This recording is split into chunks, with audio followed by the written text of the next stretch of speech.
Shirt show. All right, let's go. Shirt show! Talking shirt! Shirt show! Talking shirt! Shirt show! Talking shirt! Shirt show! Shirt, man!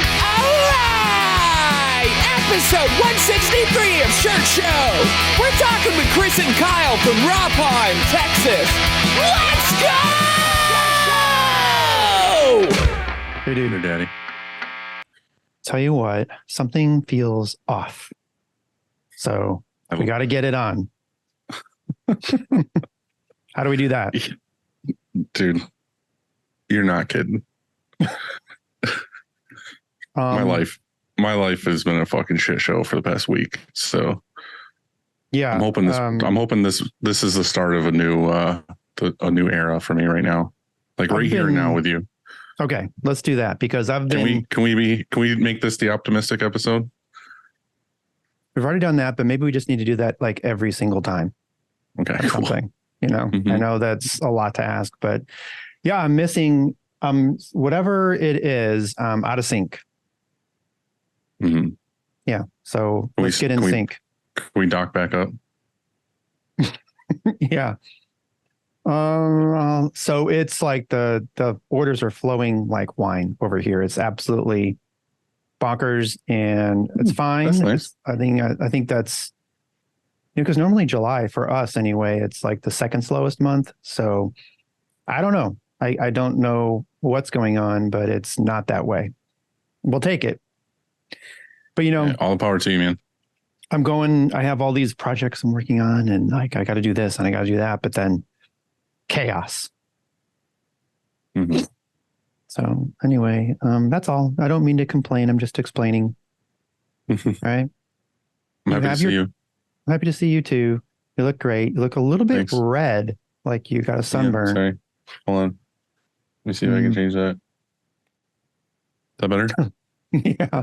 Yeah. See, then we look at that. It flows. Now, hey, we're in sync. See the colors? Right. We're in sync. Blue is the color of in sync of happiness. Yeah. Yeah. You're not supposed to stretch quite yet. That's what we do. Sorry. Frank, the stretch is brought to you by Frank. We stretch with him. Okay. You don't stretch any other times. Mm-hmm. Optimism. Let's do it. Come on. Woo. Okay. Today it's raining currently. It was downpouring. It's sunny and beautiful. I was just going to say that's a good thing because why? Because water. Look, July showers. Here, I've got a joke for you. Okay. If April showers bring May flowers, what do May flowers bring? I don't know what. Pilgrims. Now, this wasn't supposed to be a dad joke or anything because we don't do that anymore. But if July showers, what do they bring? I don't know. But it's really weird that you brought up Mayflower because I saw You ever see those Mayflower tractor trailers? Yeah, mover, like a moving. Yeah, it says company. Mayflower on the side. Mm-hmm. It's like green. My dad used to be a truck driver when I was a kid, and I would go with him to work sometimes. And it's like one of my most fond memories of like going to work with my dad to do his truck driving deliveries. So he worked for this company that delivered like restaurant supplies, basically, well, not supplies, but like foods and all those things. And he would drive like really far and he'd just basically go out for a day and come back. And like sometimes I would go with him, and I was a little kid. And I remember he used to tell me like, hey, the Mayflower trucks are really rare to like see on the road. Like if you see one, call it out or whatever. And then today I went downtown and I had to drop off the van this morning. And on my way back, I saw a Mayflower truck. And it just brought that like warm memory in of like my sitting in the truck with my dad spotting Mayflowers. And then you made a Mayflower joke right now. I wonder if there are pilgrims in the back of the truck. Could be. What's that mean? What I gotta look this up. Like, what is this later today? Something is going to manifest from this. I think it has to do with optimism and just being in sync, probably. Yeah. So that's what we're going to say. It is. That's what it was delivering, is optimism. It had a truck full of that. Yeah, it reminded me of warm times. Yeah. So the rain is okay. Like my point is that with all of that is that it's going to nourish the plants and trees and flowers and grass and all that kind of stuff. So it'll look pretty. You know what I'm saying? So right. yeah, we need I like the rain. Let it rain, I say. Yeah. Last night was the first night I got to mow the new property, the lake property that I got. With a new mower? Glorious.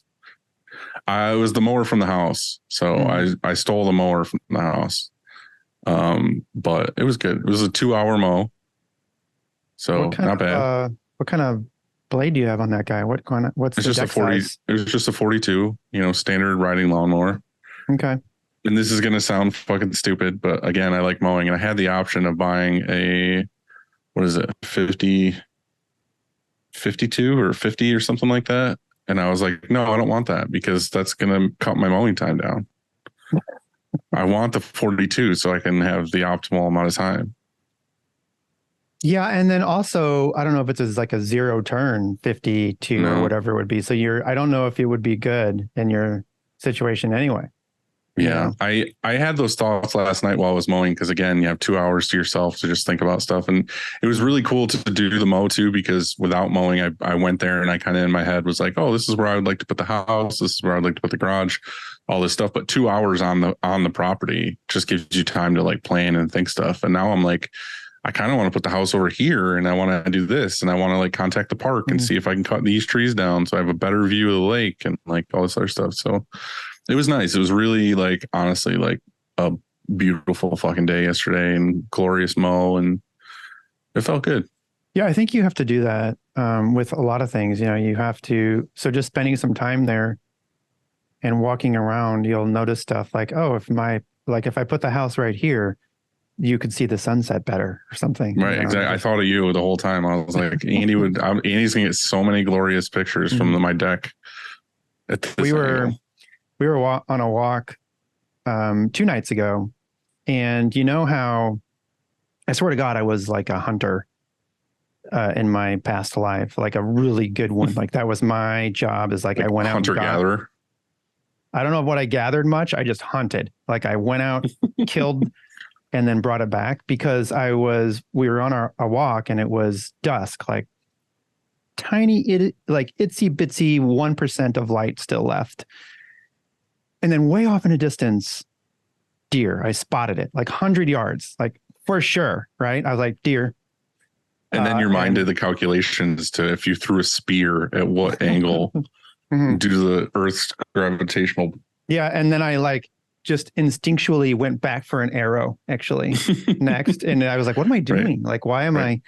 But no, I saw it. And anyway, last night we're on a walk. And boom, same thing happens. Different spot, slightly, but this deer is lying down. I'm like, well, I've never seen just a deer lying down over there on this hill. That's odd, because you think that they're standing and they're grazing, or they're moving around. Like, is it sick? Did it eat too much? Like, did it eat too much sugar or carbs? Because it's just not wants happy. to sit down. Yeah. It's like lying there. And so we were like, okay, well, I don't know. I hope it's okay. And we kept walking, and we did another lap. You know how we did the, like, you can do those laps around our neighborhood. Did another lap. And so like half hour later, I'm coming back and it's dark, like like it's basically just dark.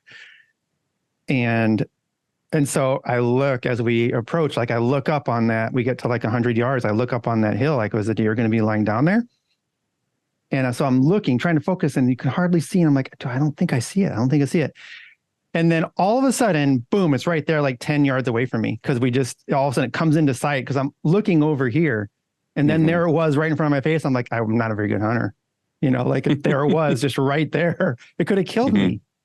Like it was just I would have lost that fight. You know what I'm saying? Like it tricked me. It was up there laying down. And then he's like, oh, when that dude comes back around, like I've got him, I'll just be down over here. That fucking deer, he's mocking me.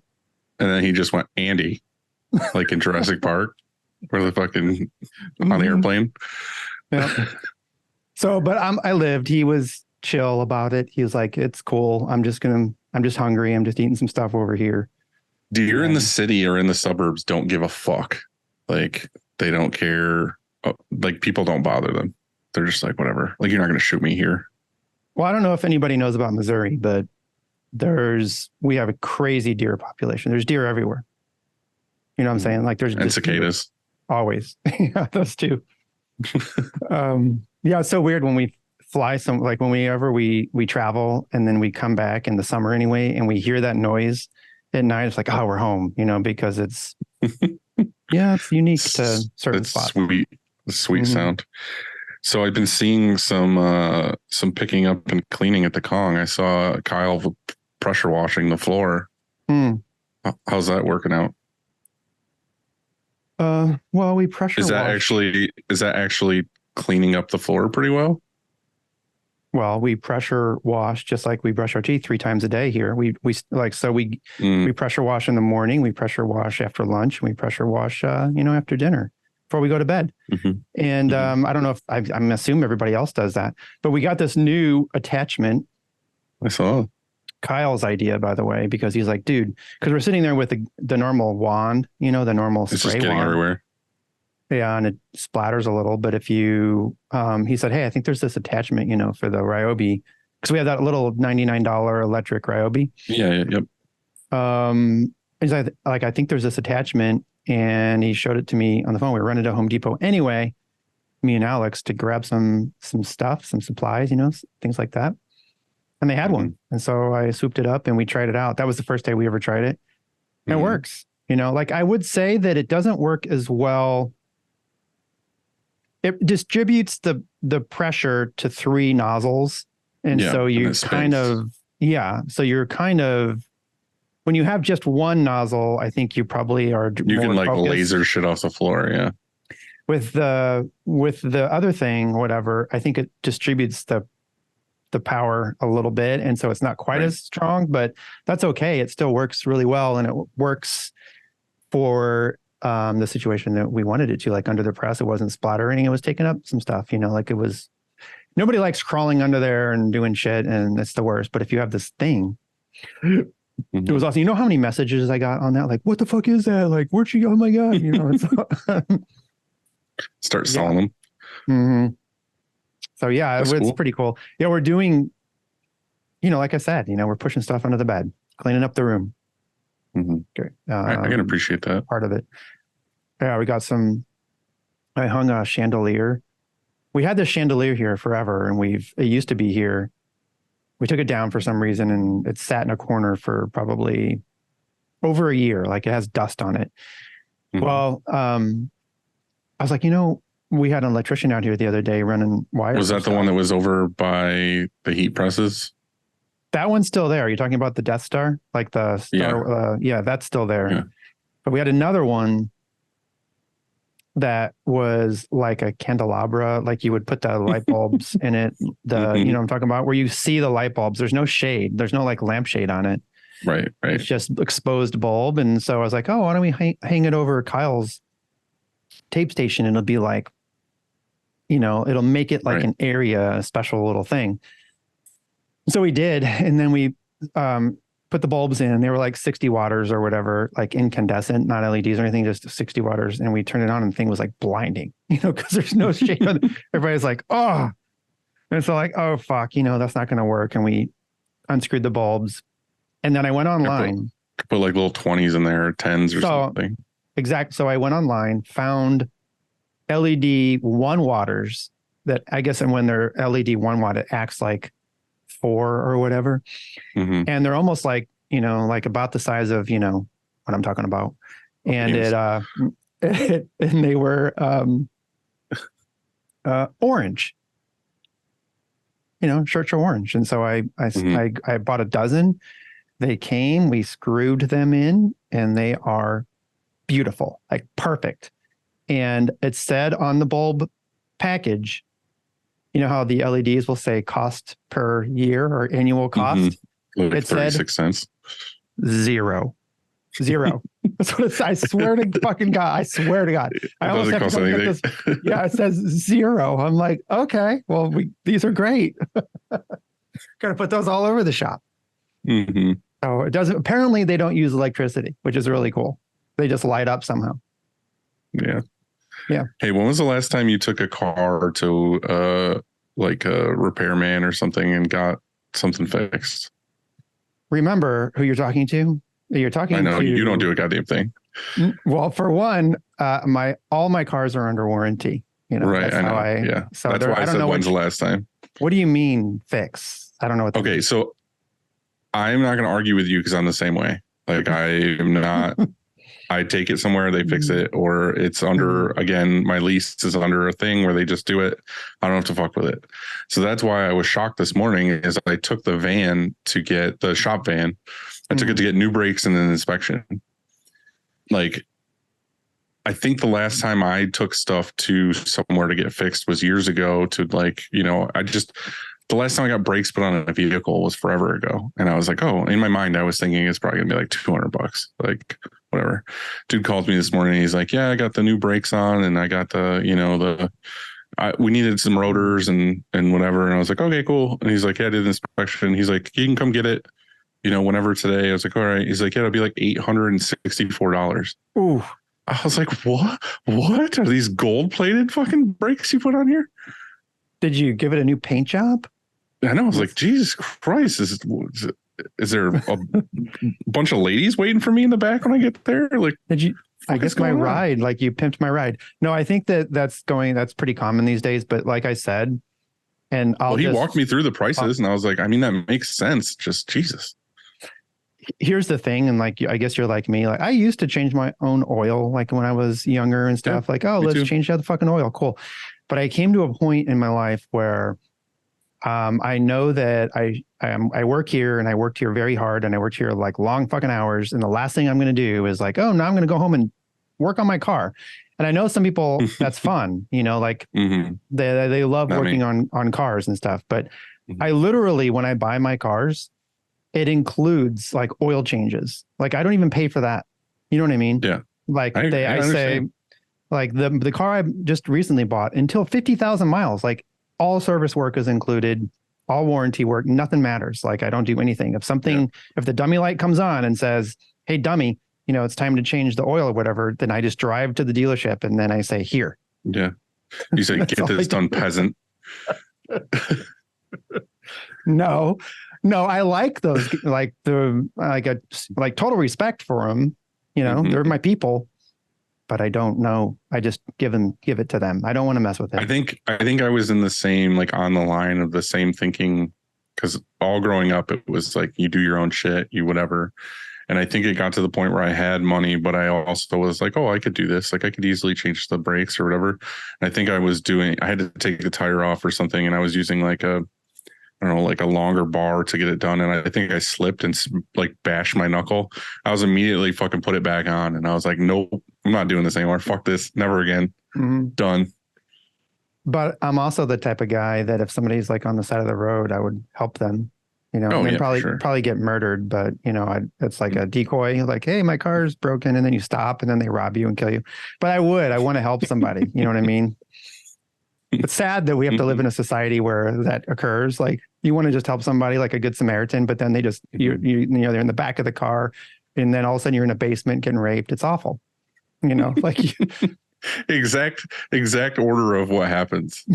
And they're like, put the lotion in the basket, it's like, fuck, what happened? Which is funny too, because like, I'm that guy where like, if I see someone on the side of the road, I immediately think the same thing as you is like, oh, I would love to pull over and help this person out. But I know if it was me and I've broken down on the side of the road before, every time I see a car go by, I'm like, please don't stop. Please don't stop. Please don't stop. Like, I got it under control. I will call somebody. Like, I do not want a random stranger to stop and get out and be like, I'll help you. You know what I like doing though, which just seems way less risky, is if it snows and somebody's stuck, then I'll help. I'll like push, you know what I'm saying? Because it seems like you're not, like that's real. You can see them. They're like spinning their tires. Like, hey, this is real. I'm gonna get out and help them get unstuck. Yeah, until you get sued for denting their car or fucking some stupid shit. Yeah. Yep. All right. So wow, we were talking too much. Here we go. So it's what is it? It is time to stretch with Frank. So get your stretch on. Okay. Can I stretch now? Mm-hmm. Oh, okay. I need a massage. I've never had one. Okay, I've got to tell you about this. So I'm going to physical therapy, right? Oh God, here we go. I better not. I'm not going to tell this story. No, tell me. Yes, please. We're stretching with Frank. You got to tell me your physical therapy story. The first thing, I've only been twice, okay? And the first time, actually the last time too. So both times I get there and this guy takes me back. Everybody else is in the room, is out in the same room doing shit. This guy takes me back to a private room, closes the door, and then massages. You're just so pretty. I'm not gonna tell you anything else, but it got a little weird. See this? You just, I can't do Frank. You just got molested. Twice. You went back for seconds. I got another appointment today. You must have warm hands. Hey, right. I'll tell you what, it feels better when I'm done, okay? God damn it. Frank. It feels better when I'm done. It all starts with a screen, and whether it's new stretches or re-stretches, Frank and his team do it the best. To find out more, go to graphicscreenfashion.com, FFFF. Frank.com. Or greatfuckingscreens.com. That's right. Do you need help? Blink twice if you need help. No, you like it. All right, cool. All good. All right. And then like he tased me. Cleaning screens. They really do.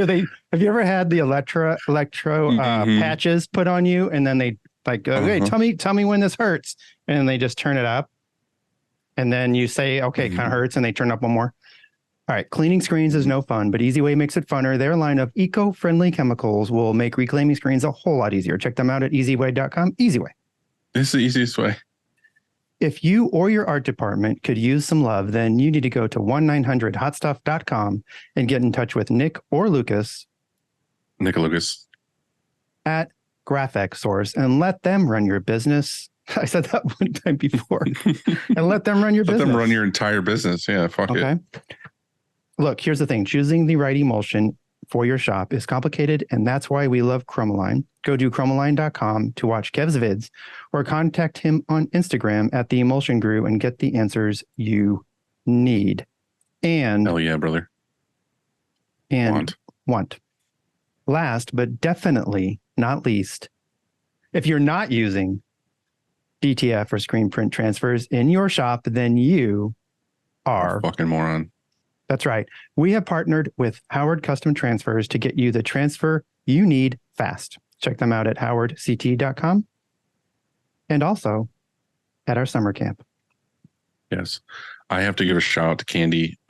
She helped me out of an enormous fucking jam this week. And that's part of the reason why my week has been a fucking shit show. It's because of this order. And she pulled it together and knocked it out of the fucking park for me. So Candy at Howard, thank you from the bottom of my heart. Well, that's all. We too are in an enormous jam, and I didn't call her. I just put the order in like any normal place. It's firm due tomorrow. Double crossed fingers that they show up, but it shows like it is. It shows that it is. It shows that it's tracking. All right, here we go. Today's guests are from the hottest city in Texas, quite literally. Please give a hot welcome to Chris and Kyle from Raw.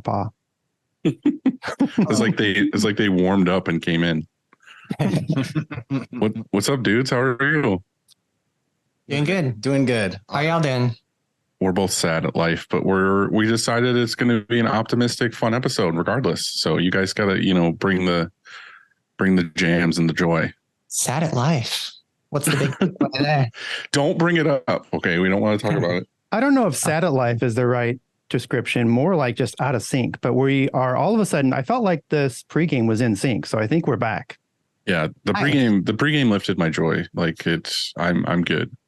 What do you do to lift your joy on a regular basis? I like to push a boulder. Got your little boxing. Kyle's got this thing outside where he like boxes the thing. Nice. Are you good at it? Are you that guy that's just like, you don't even have to look at it? I do the double punch, the double back punch, the triple punch. He just showed me for the first time like a few minutes ago. I was surprised. And he was flawless at it. Amazing. It's awesome. Yeah, it's just been like a weird ass time. Like we've had a couple issues. We had a girl at the front desk that basically kind of slightly started to go downhill in performance, and then she decided to just no call, no show. And then that's not out of the norm for her. And then it was just like a week of no call, no show. So it was obviously she wasn't coming back. And we were texting and calling and being like, hey, are you okay? Like, it's okay if you don't want to work here. We just want to make sure like you're okay. Like you as a human being are like fine. And no response, no nothing. But then we started to like get hit with the customers that she was dealing with. And they were like, hey, I haven't heard anything in forever. Or she said she would do this and this didn't happen. It's just been a week of like fixing shit. And there was this one order where it was like, had to be done this week. And it was like 10 different things. They were all like 12 color backs, 3 color fronts, 4 color sleeve tags. And it was like, hey, I need these like on Friday, make it happen. And it was just like, I told the dude, I was like, this is a nightmare of an order. Like, I do not want to do this in any capacity, but I will do it for you because like a employee of mine said we could get it done and like gave you all these promises and stuff. So literally my week has just been like trying to get everything done for that. And it's just a huge pain in the ass. So yeah. We definitely here I am. The undulating waves of surprise things that happen. Yeah. So I feel like I've just had a multiple of those recently. And it's just like today I'm ready to like, it's Thursday for me, and Thursdays are like steak night, movie night, like friend night. Let's go do something. So I'm hoping like this is the kickoff, hanging with you guys is like, it's fucking good time for the rest of the day. So, don't let me down. Hell yeah. No pressure. I guess we're sort of can say the same thing. It wasn't the same problem, but for us, we have a person, a new designer, and she has never been in manufacturing or in screen printing before, but has been a designer for a while. Is a good designer.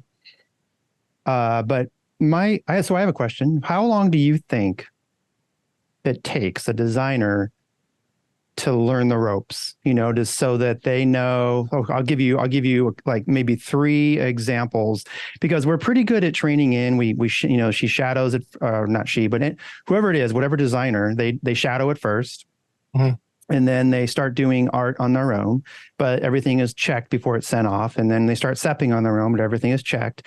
There are approvals, with someone, but then all of a sudden they're on their own, and so I'll give you a couple of examples. One, I don't know if we could, these are tough ones, but when you have a design and let's say it's just a rectangle, but on that rectangle, there's a little element that's over here.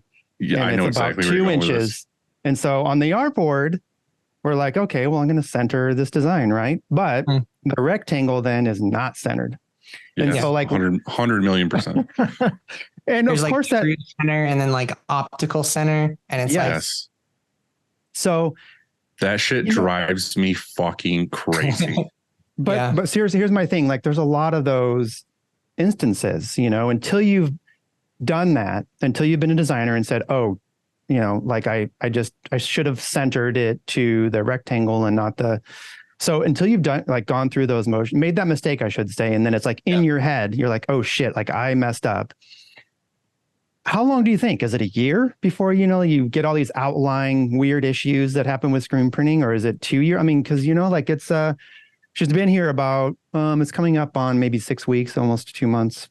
And I just think that I asked yesterday 2 people, I was like, how long do you think? Like, and one person said 18 months, like a year and a half before you've like seen most of it. What do you think? I mean, that makes me think of how I like downloaded Photoshop when I was like 12 or 13. You know what I mean? It's like it really does depend on the person and how long they've like been building that intuition. Like you can take someone who's talented and throw them into a job and you can train them exactly how you need them. But if they don't have those years of like wanting it and, you know, loving that process and like finding ways that it was fun for them, then it's definitely way harder to like train those like small intuitive things. So, yeah, I mean, I think for teaching our process, I mean, I think it's an ongoing process, but I think if we had like 6 months to a year with someone, we can get them in tune with our process as long as they had that like history of intuition that they've been building. Mm-hmm. Yeah, I would say it takes as long as it takes them to make all those mistakes. And that's what I was going to say. They have to make those mistakes. That's the only way it's going to like burn into their brain. Because you're saying you can't tell them, hey, by the way, you know, if this happens in this scenario, and then go down the like 1,000 scenarios, you can't memorize them. They need an emotional scar. Yeah. She and actually we need to like catch that. You know, we need to be able to like review our intuition. Like we have a lot of checks in place, checks and balances along the way before it hits the press. And and still there are things that hit the press, get printed, get boxed up, get shipped out that had those mistakes and pass through every layer. And then we just kind of go over it as a team and kind of put a little bit of pressure, a little bit of burn, a little bit of hurt in just like, this happened. It sucks. This is what I'm dealing with. This is how we could have prevented it. And then we just kind of move forward. It's coming out of your paychecks. No, we would never do that. But she had like three in a row, you know, kind of 3 days in a row situation. And I met with her and I'm like, you know, this isn't a red flag. This is just a yellow flag. Look, these things are happening and it's normal. And I wanted her to I wanted to find out, like check in with her really and find out how she felt about it all.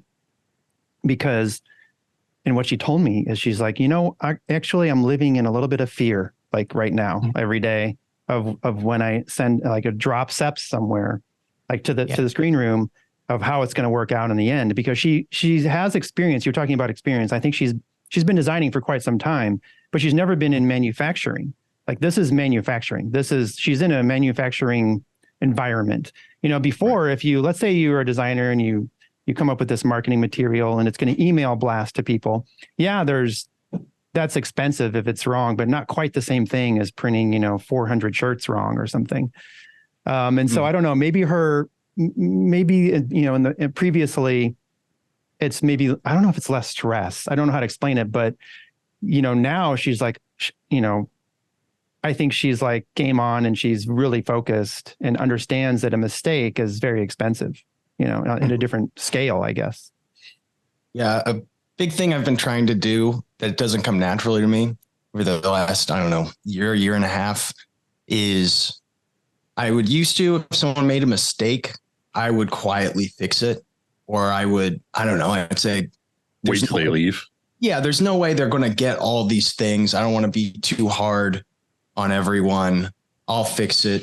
And then I'll never get around to correcting the mistake, or I'll forget about it, or won't get corrected for next time. And now I have like a running list of like, well, first I do a SEP check. Literally every separation we print out, I'm checking off. And that's not so much checking the art separation as the production notes, because a lot of that is changing in my head, like up until we go to print. So I'll do that. And then if we do print a job and like, you know, the sequence could be changed or anything about it could be changed, then I write that down. And then me and the art separator meet about that like the next day. And then I have them like update the SEPs on the computer. But that's the only way and I'm doing that for basically every department now. That's the only way I can like really count on people. But if I'm expecting them just not to make mistakes and I haven't done my, you know, due diligence of checking everything they're doing, it's just unrealistic expectation on my part, you know? Yeah.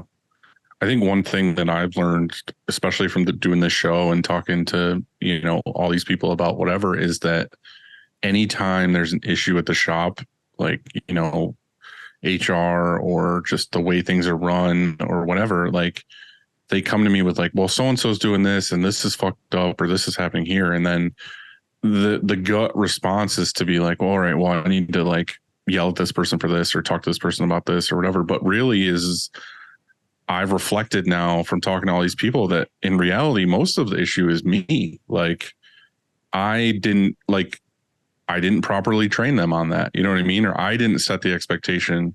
So like we had an HR thing recently where it was like, you know, yelling at somebody for the way they were here. Like if they were at their desk, they had their feet up and they were typing or not typing or whatever they were doing. And I'm just like, they're like, oh, well, we walk in hot from the shop and then we come in and we see so-and-so with their feet up and all this other stuff. And I'm like, yeah, that's not great. But then I stop and think, I'm like, I've never once said like, you can't do that. You know what I mean? Like not that they're not working or whatever. It's just like, I haven't said no. So I feel bad going to somebody and be like, hey, you're really fucking this up, whatever.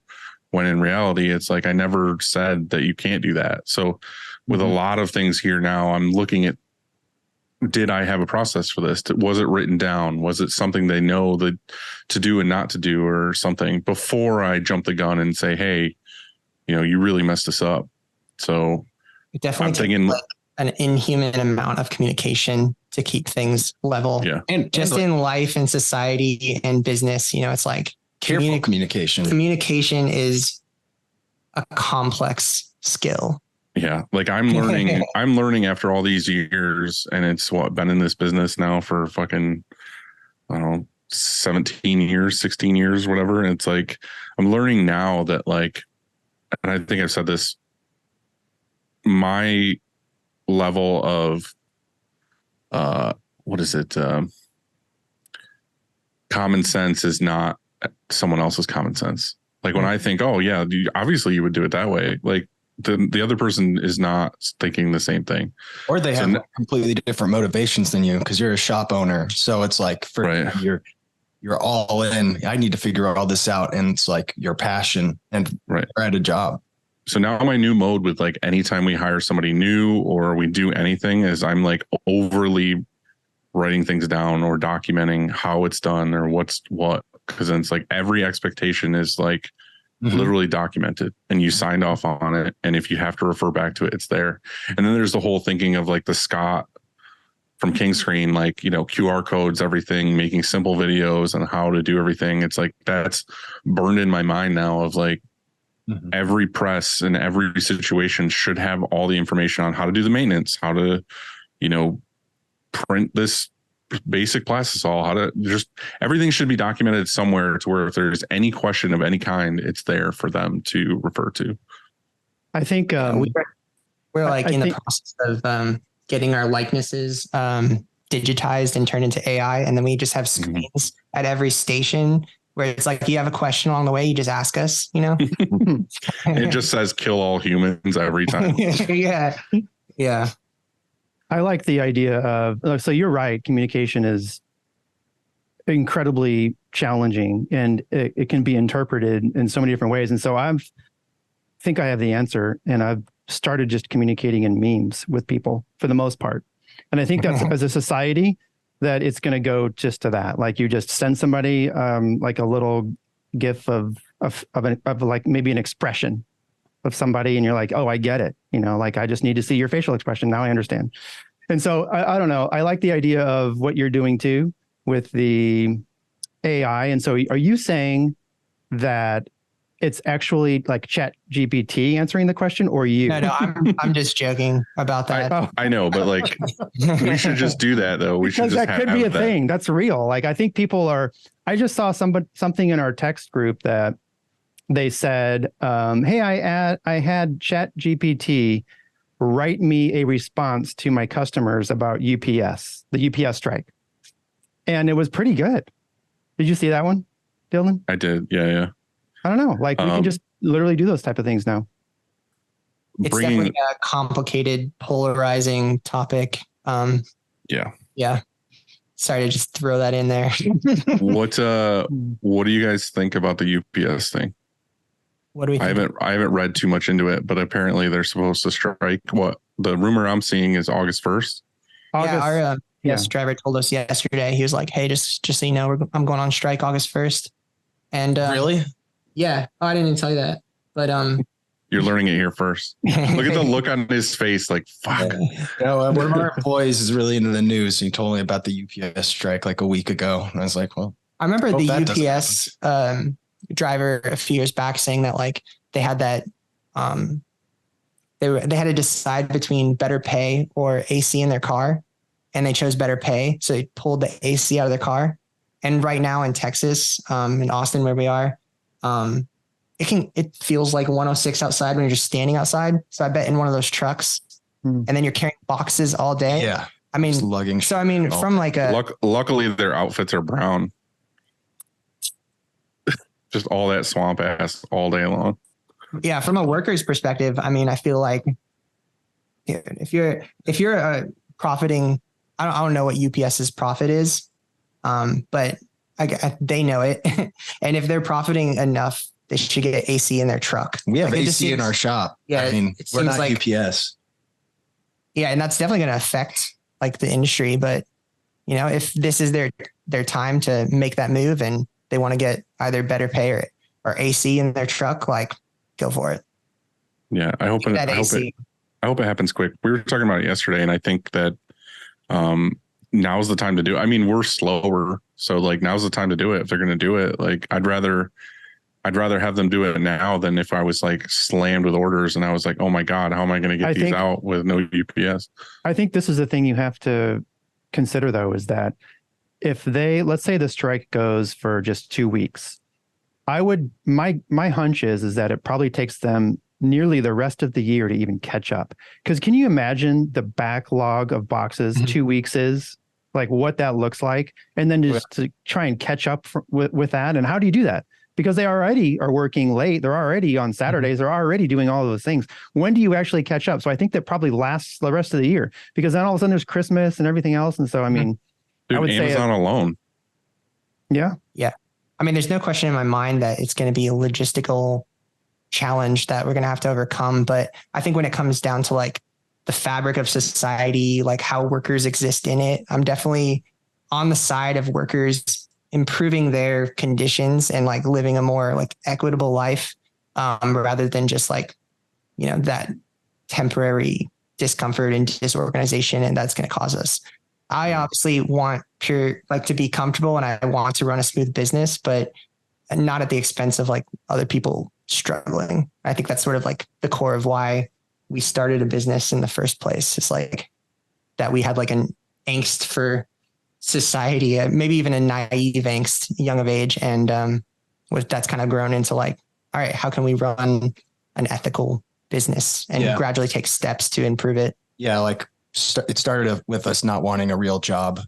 And now it's like grown into us making this into a very real job and sustainable business. And it's been nice. Like it's been difficult, but we've retained like the original motivations that grew our business. You're not taking outside investment and just growing really slowly, but I guess it's compromising our integrity. Yeah. I guess that's what's so great about having a small business, because it's your rules. It's Dylan's rules. It's my rules, and it's your balance. It's Dylan's balance and my balance, because we don't have to answer to shareholders or a board or anything else. And so all of a sudden you have this publicly traded company, and let's say, Dylan, you're president of it. And the shareholders say, you make us 25% profits or you're fucking fired. And then so that's, you got to go do that. And you have a family and you have all these things. And so if you don't hit your 25% whatever profit, then you're fired. And then they get the next person in there. And so I think it's so weird as a large, like this massive company, it's just a whole different set of rules, I think. And so small business is great. I love it. I love being able to say, you know what, here's my balance of like profit versus, you know, team and everything else. And like, this works. And those things actually are sometimes really hard to predict, because do you know what you're going to make this year? I don't. And then I think nobody does. And so you kind of operate under these margins of, I think historically this works and this should work out. But then what if like you're hit with a terrible month or COVID happens or all these kind of things. And so, you know, you're saving for a rainy day. Who knows? It's like, it's really, really complicated, I think. But I'm with you in that if your team, I always like to, I view it like this. I want it to be on our performance reviews. You circle 1 through 5, and it says, how fairly do you think you are compensated? That's one of the questions. Yeah, so As you're standing over them, just staring at them. But you're right, and so that could be somewhat skewed, because. But I've gotten them all back, and usually they're pretty honest. And so I want that. So if you circle, there's poor is number 1, good is number 2, very good is a 3, something else is a 4, and excellent is a 5. I think that's how. No, there's a fair in there. I fucked up. So there's a fair in there too. And so somebody recently circled a 2, and so I think that's fair. And so I was like, that's weird. And now I want to know what that is. But I'm screwing up my story. But I was like, I always want it to be that it's like 49.51. I want them to feel like they're paid slightly better than fair, like more than fair. You know what I'm saying? And I want to always be like, hey, they're getting the better deal than me. They're getting a slightly better deal than me. I think that's sort of the balance I like. I don't want it to be equal. I want it to be, I always want to err on the side of they've got slightly better deal. I don't know. That's just the way I always go through those conversations. What do you guys do?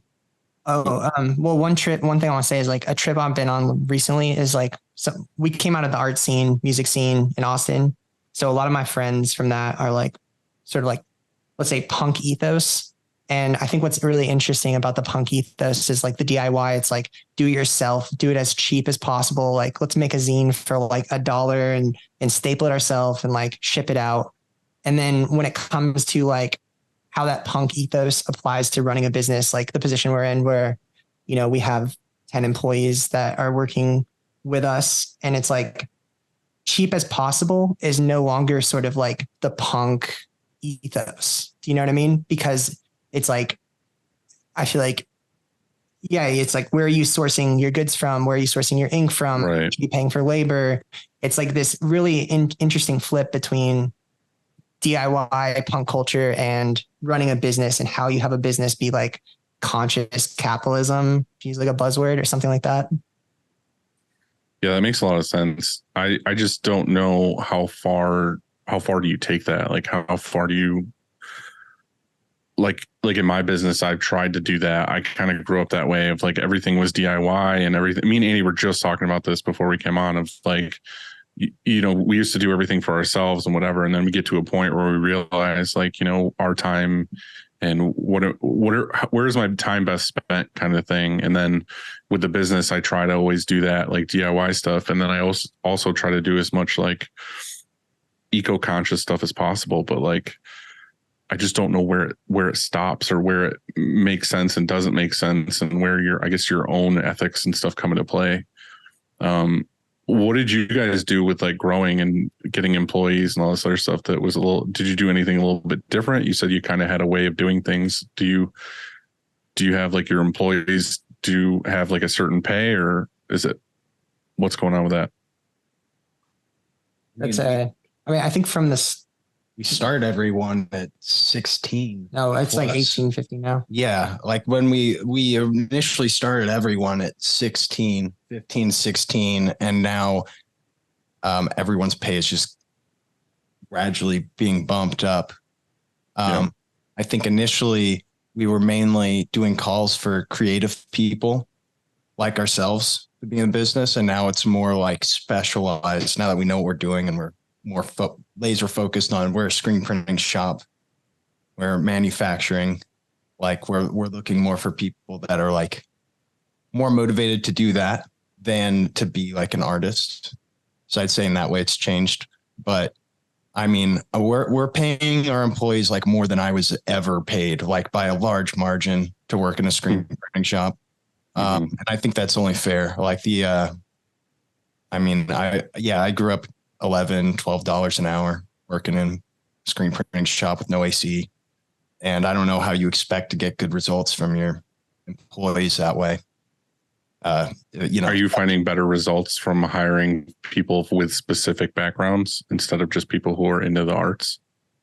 Yeah. And a lot of that comes down to training too, and I'm getting better at training. But yeah, we found that does make quite a difference. I feel like you have to have sort of like an appreciation of the arts to be pulled towards our type of business. Because we are like an arts centric like screen print shop where the majority of our clients are artists, musicians, stuff like that. Wrestlers. Yeah. Dude, I was on your guys' Instagram just like browsing things to maybe have some topics to talk about. And I saw the fucking, what is it? Something Luigi Primo. So fucking awesome. I was on your page to look at stuff and then I stopped to just look at his page and I probably spent 30 minutes just watching his videos. He's awesome. He helps run a local wrestling group called PWR. We've been printing for forever, called Party World Wrestling. What it stands for. And they throw wrestling events in this brewery. And it was just like this punk rock theater thing almost. It's like sort of satirical, but really wrestling. But the crowd gets so into it and they pack it out. There's like 500 people that come out to this free event and everyone's screaming at the ring. It's crazy. I just love his whole thing. Like he's just like an Italian pizza guy and whatever. And then he's actually really good at wrestling. Yeah. And he's great with the dough, you know? Yeah. I saw one just the other day where he was like in a basketball court and he was like doing like through the net. Yeah, he was doing like basketball like dribbles with the pizza dough, and he's actually makes pizza too. He works in a pizza shop. He's legit. Really? Yeah, makes the best pizza. That's even better. Well, that's what he said. Makes the best pizza. But then I was watching all his videos, and obviously it's like some kind of like silicone dough that he does all his tricks with. It's not like real pizza dough. Deny that. Yeah. Well, he was throwing it in the air, throwing it through a hoop, and it landed in a perfect circle on the ground. I was like, no, he makes his dough really nice. Yeah, the dough is real. Yeah. Okay, cool. Yeah. But did y'all going back to the pizza?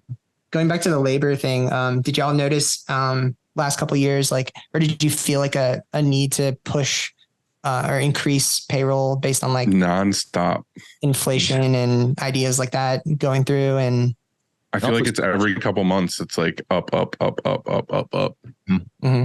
Which is cool. Like that's fine. That's the way it is. But like, I don't know. I feel like I went 12 years of like, okay, you get a raise once a year. And now I feel like the way it is, everyone's like, oh, I can't live on this, or I need more, or this and this. And it's like, all right, well, let's bump it to here. This is what I think you're worth and whatever. And it keeps going and going. And it's like, yeah, again, it's a unique pressure as like a business owner to feel, because when you like think about how much time people spend with you, you know, in the world that you're creating and how much of like life that is, I feel like I'm at work most of the week, which is most of my life, you know, and it's like, yeah, I simultaneously feel like we're paying the employees like literally mathematically as much as we can right now with where we're at, while feeling like a pressure, like these people are working with us so much, we're working so hard and are so talented in what we've grown into that like I'm not paying enough. It's this like constant polarizing feeling. Yeah, it's impossible to know what's the correct wage too, because everything is just getting more and more expensive all the time. So yeah, I don't know. I mean, that's a cycle though, isn't it? Because if your labor costs go up 10%, then you have to then charge more. You have to charge 10% more. And so like hence inflation. And so everybody's doing that, you know, not just screen printers, but all industries are paying more, then things are going to cost more. I mean, you know, there's certain industries that operate on really thin margins and there's just zero room to pay more. And so when they do pay more, they have to raise their prices.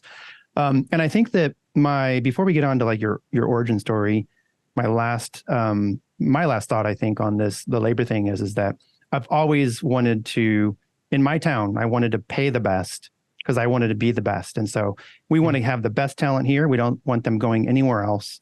And we want them to feel like they're being paid more than fair. So I feel like if you want to be the best, you have to pay the best.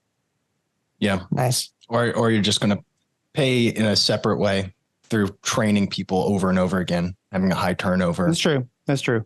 And it's not just, by the way, it's not just hourly compensation or weekly salary or anything like that. It's benefit packages that we've, like it's the entire thing. We have all, you know, because you want to be able to get as a group health. And so we have a discount and we want to be able to have paid holidays and paid vacations and 401ks and all that kind of stuff. I think we're finally there. Like we have a full package and it feels really good. And yeah, there is a certain, that's what she said.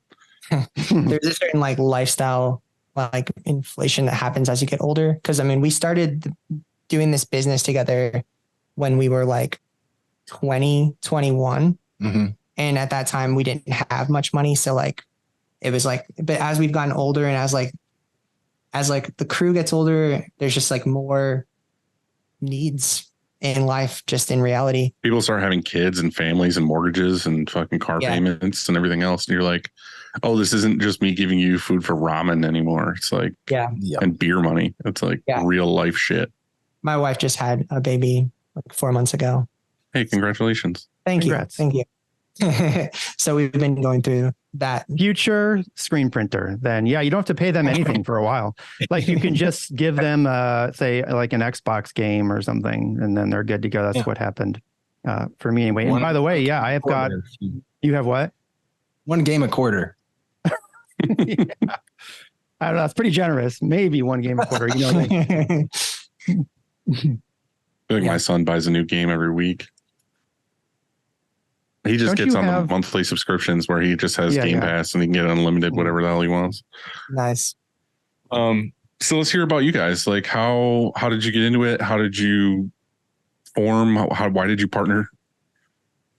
Yeah. So my origin story is I grew up in a suburb of Dallas, and along the way I decided I wanted to be an artist. I liked art. I liked music. I liked sort of the thinking around that. And in my town, there was not much support for the arts at all. And I kind of took that as like a challenge. And I just kind of went to college, UT Austin, and went to school of design. And Kyle was in the art school, which was like in the same building. And one of our teachers actually like looking through our personal notes and sketchbooks as like freshmen was like, hey, you should talk to Kyle. You guys just have similar styles or similar styles or similar thinkings or something like that. Maybe that we both just had this kind of like intensity or this passion for like making art. And then from there, I kind of like won this contest in college. And well, hold on, go back. Did you not know each other before that then? No, we met. I like sent him a message because I was like, hey, our teacher thinks we should meet. Yeah. I was going to say, did you like walk up to him with like your foot back and like, hey, I heard. I remember we like met in the library the first time, but I also had a mutual friend being like, do you know Chris Davis? Y'all should hang out. Yeah. I changed my name to Chris Doc now though. Yeah. Okay. Sorry, I interrupted. No. Yeah. And, so I was just sort of like full throttle, and like I won this like contest at UT, and I like, got to go in front of like all the freshmen, and it was like really cool. So I got on a little contest kick, and there was this one contest where it was like you win a screen print set, and I was like, that'd be awesome. And I lost, and I was like, damn, never do that. And then I was like, wait, actually I can just buy it. And I like ordered it online, I think from Ryan at that time, and I got like the DVD that goes with it. And over summer, I just like watched the DVD at my parents' house and like set up the press in the garage, did like the halogen light, the heat gun, just really like base level learning of all the processes. And that's kind of where I just started like being involved in the art scene, being involved in the music scene. And we started doing like live printing as I like got a better press and stuff like that. And we're like setting in the art scene.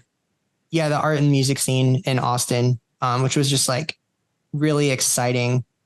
Just there were so many artists, so many musicians, so much like passion for like everyone coming together and like making art. And like there were like lots of like zines and lots of like poetry potlucks and art shows at houses.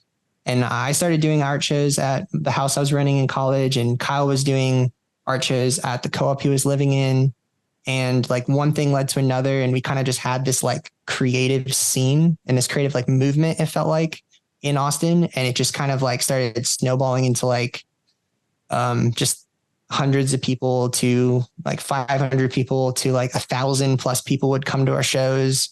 And we just like were rolling with it. And, you know, it was called Raw Paw, and we like made a zine, and then the zine kind of turned into like we were managing bands and doing a record label.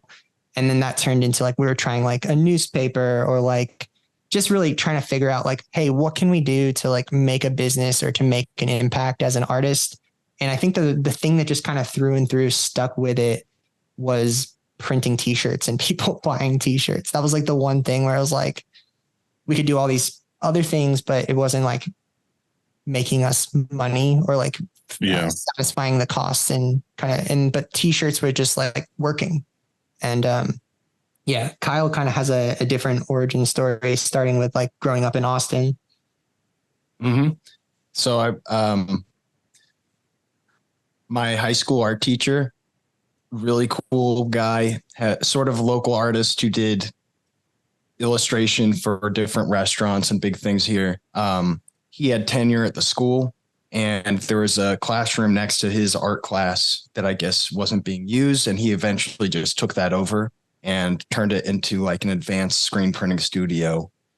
And he would only let like a handful of students in each class even like go in there. And he had super cool. Yeah, he had a nicer setup than at UT.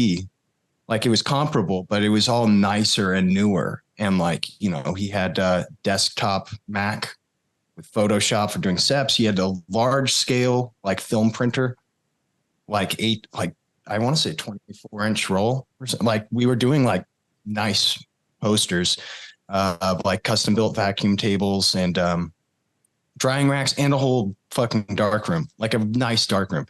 So, and then the first day I was in there, he showed me like the Gig Poster Bible, which is this huge hardback book with like probably 200 or 300 pages. And my mind was just blown as like a, 14 or 15-year-old. Like, this is the coolest shit I've ever seen. Like, this is the coolest art. These are the coolest bands. Like, I want to do this. And then needed to get a summer job. My dad was really pushing me to get a summer job. So I just reached out to some screen printing shops with like my limited knowledge and experience. And then I got a job at a small manual shop. It was just me and the owner for quite a while.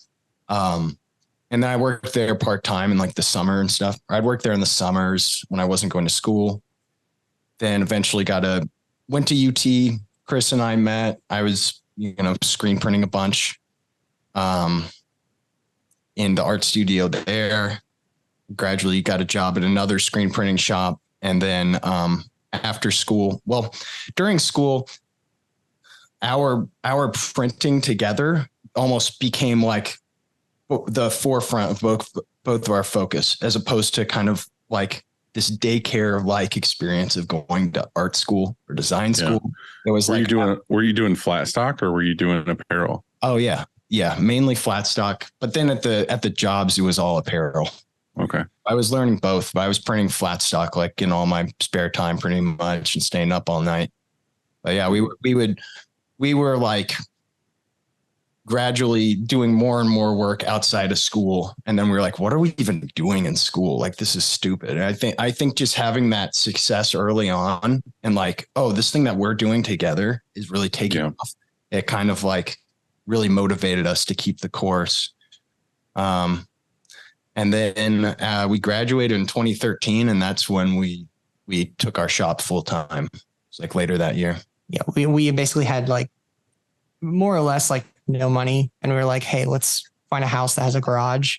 And they basically I think the realtor we were working with like drove us like 45 minutes out of Austin. Was like, you can rent this house, and it was like out in the country, and that's where we like set up shop. It's like a 3-bedroom, 2-story house for like $1,100 a month. Yeah. And we basically all lived there and had the shop in the garage. And then over time, the shop became the whole house. It was like the upstairs, TV room became the office. The downstairs living room became the fulfillment center. Under the stairs, we had like our exposure dark room. The dark room for screens. We could only where Harry Potter lives. Yeah, where Harry Potter and his magic was. And then in the kitchen we turned the island into like a poster printing setup. Yeah, it's just a big vacuum press covering the whole fucking island. Yeah, and we just like, we thought we were being like rebellious against a 9-to-5. So instead we would just work like noon to like 6 a.m. I was going to say, fuck 9 to 5. Let's do 12 to 12. I know. And I was like, as soon as I was like, what if we did like 10 to 6? It's like, I feel like our lives just got so much better. The structure was just so nice. But that was not the case for a long time. We were really just grinding, trying to make a name for ourselves while being in like a really chaotic, explosive, like art scene kind of momentum thing that was happening. Yeah, I would like, we would do our orders all week. And then at night I would like be designing a gig poster. And then all weekend I'd be printing the gig poster and then back to work on Monday. It was exhausting for a while. Kyle was going hard, and he had like accumulated with his art, just like an entire shelf of just like screen printed posters, like just floor to ceiling posters and like working with big bands and stuff like that. And then like we decided like, hey, we need like a legit spot. And we like took out a lease in sort of South Austin, closer to the city. And we just got into like, for one reason or another, we got into a really messy build out situation where we were trying to be punk rock and do it under the table, but the city kind of caught wind of it and was like, what are you doing? And it put us back like almost like a year or two, where we had to like get a proper architect and an engineer and an electrician and like get all the permits. And that was now, what was that transition like? Because you guys were very punk rock house DIY. Yeah. Fucking kitchen table is a flat stock press. Like, what does it take to go from that to the mindset of, oh yeah, you're probably spending way more on real estate being in downtown Austin, to, okay, we need architects and permits and everything else. Like, were you guys like ready for that, or were you just like, oh fuck, like let's on the fly learn this stuff because we want to keep it going? Yeah, it was just very reactive. It was like, we're running out of space here. We're in the middle of nowhere. That we're delivering every order because we don't want we don't want our big clients knowing we're printing these in a garage. So it was just like, there were a million reasons. Yeah, we always had like a good Instagram and website, because I take that very seriously, like having our representation look good. But like if a client was to be like, hey, let me just come by your studio, it would have been like, oh my God, there's no way. This is insane. Yeah. And then we had like probably one of the most punk rock send-offs from that house in the country where you burn it down. where actually someone committed arson against us and burnt it all down. See, there you go. Yeah. I was right. Yeah. It was a very dark time because we didn't have insurance and we were doing fulfillment for a lot of our big clients, and everything burnt. All our presses, all our inks, all our screens, all our equipment. Dang. Yeah. And we were like in the midst of like about to take on a big development and a big rent and like be in the shop in the city that we hadn't completed. And we had like just ashes for equipment. And So how did you recover from that? Our community came in and helped us a bunch. And a bunch of people were suggesting we do a Kickstarter. We've never done that before, and we're kind of opposed to doing that before, but we were pretty backed in a corner. So, a lot of our biggest clients pitched in. Yeah. So we're really fortunate for that. And I think if that didn't happen, we probably wouldn't have been motivated to continue, because it was just so fucking dark and, that sucks. Something no one wants to deal with. Well, and because it was an arson, like, I was legitimately like scared for my life in a way, like where I didn't know who had attacked us. Did you guys figure that out now? We'll never know. There's some theories that I don't want to get too into, but no one will ever really know. So what have you done differently now? So obviously you have insurance and things like that, but what have you, because you had that experience, how are you set up now so that if anything, let's just say there's an accidental fire or whatever, like you're probably more covered than anyone, that hasn't really gone through that. I mean, I think the main almost like takeaway from me from that was like, it was just like like you said, you don't learn unless you make mistakes. It's like I had so many lessons that have just contributed to like how I run as a business and how I run everything we do. That I could never have learned unless I was like crisis trained like that. So when like the pandemic did happen and like our business was like, it's almost business as usual. Yeah, it was almost like, oh, here we go again. It was but like this time we're like trained, and it wasn't as like chaotic and emotional of an experience of like, oh, we're going in the red. All our clients are dipping out. All this is happening. It was just like, all right, we're in this moment again. We're in this pocket. Like, let's figure out, let's make some moves. It's sort of like if you're not in a state of like comfort and security and you know how to navigate. Yeah, it was. Yeah. And I mean, we have insurance. We take a lot of that stuff seriously. I take fire very seriously. We have cameras, we have security. Yeah. Baseball bats. Yeah, I have a baseball bat in my car and in easy access of a few places. I mean, you're in Texas, you could have anything, right? Cannons, doesn't matter. We got the cannons on the roof. Apparently not a sword though. I think that's it. Can't walk down the street with a katana, but you can have a 44 Magnum. Yeah. Isn't that so true though? Like what you said resonated with me, because I think that, I don't know if it was from childhood, because I had adversity at a young age. And I think that it prepared me for a lot, and so I think that just hey, this sort of stuff happens, and no matter what, you have to keep going, and so I don't know. I think that having a business is unique. Owning and running a business is risky every single moment. Like every second that goes by, there's risk involved, and you have to be okay with that. It's not for everyone. Yeah. It's interesting. It's like the more you go through, the more kind of like benign things feel that used to feel really intense. And I reflect on that sometimes. There's always that thought experiment of like, what if I was in a job that had like all the benefits and stable pay and all this stuff? And then I'm like, do I like the chaos? Do I like the intensity? And I mean, I do. I really. The answer is yes. Yeah, I really like the strategy of running a business. I really like the continuous growth of it. I really like just so many aspects of it. Having something go wrong, new problem you never imagined presents itself. You have to solve the problem. Like it's a pain in the ass in the moment, but I think like that's really exciting to me. It's like getting the other side of that, solving it. It keeps things from being like monotonous and boring. It's a game, for sure. And it's fun to play. I think that once you realize that, what's important in your life, like for me, like my spinal, my back basically, and my wife and my kids, and, family, I guess, like as long as that's fine, and if this goes away, then I'll figure something out, we'll just keep going.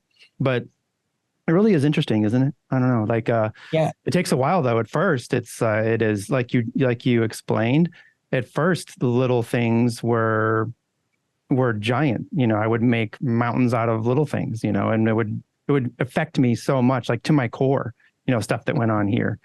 And, as you grow, you can't let that happen because there's so many things, as you scale, it's just every single moment there's something going on, and so I like it though, too. I don't know. Like I talk about leaving it and doing something else. And I can't imagine, the nonstop action, the pedal to the metal, there's always something. And I can't imagine, like, what would I do? I just like, it'd be boring, without it. Yeah, go ahead. Oh, I think my dad really drilled that into me. Like, was not into it at the time, but through scouts and then through like distance running, they're both like these at times very uncomfortable things that you just have to get through. Like I have memories of scout campouts where we would be backpacking through like pouring rain for 3 days straight. And it's just like, you just have to fucking get through it. Complaining isn't going to help. You just have to fucking get through it. And then when you get on the other side of that, you are stronger. You're like, well, at least I'm not backpacking for 3 days through the rain. I'm like dry. You get perspective, Yeah, you get perspective. And then, yeah, through growing the business and having like, failures or tragedies or whatever happen, it does build your armor to where now I have way longer fuse. And I used to come in and get real bent out of shape if something was not working right or, something went wrong. And now it's like, that is the constant. It's inevitable. Like things are going to go wrong. And yeah, if I'm not okay with that, then I'm in the wrong profession.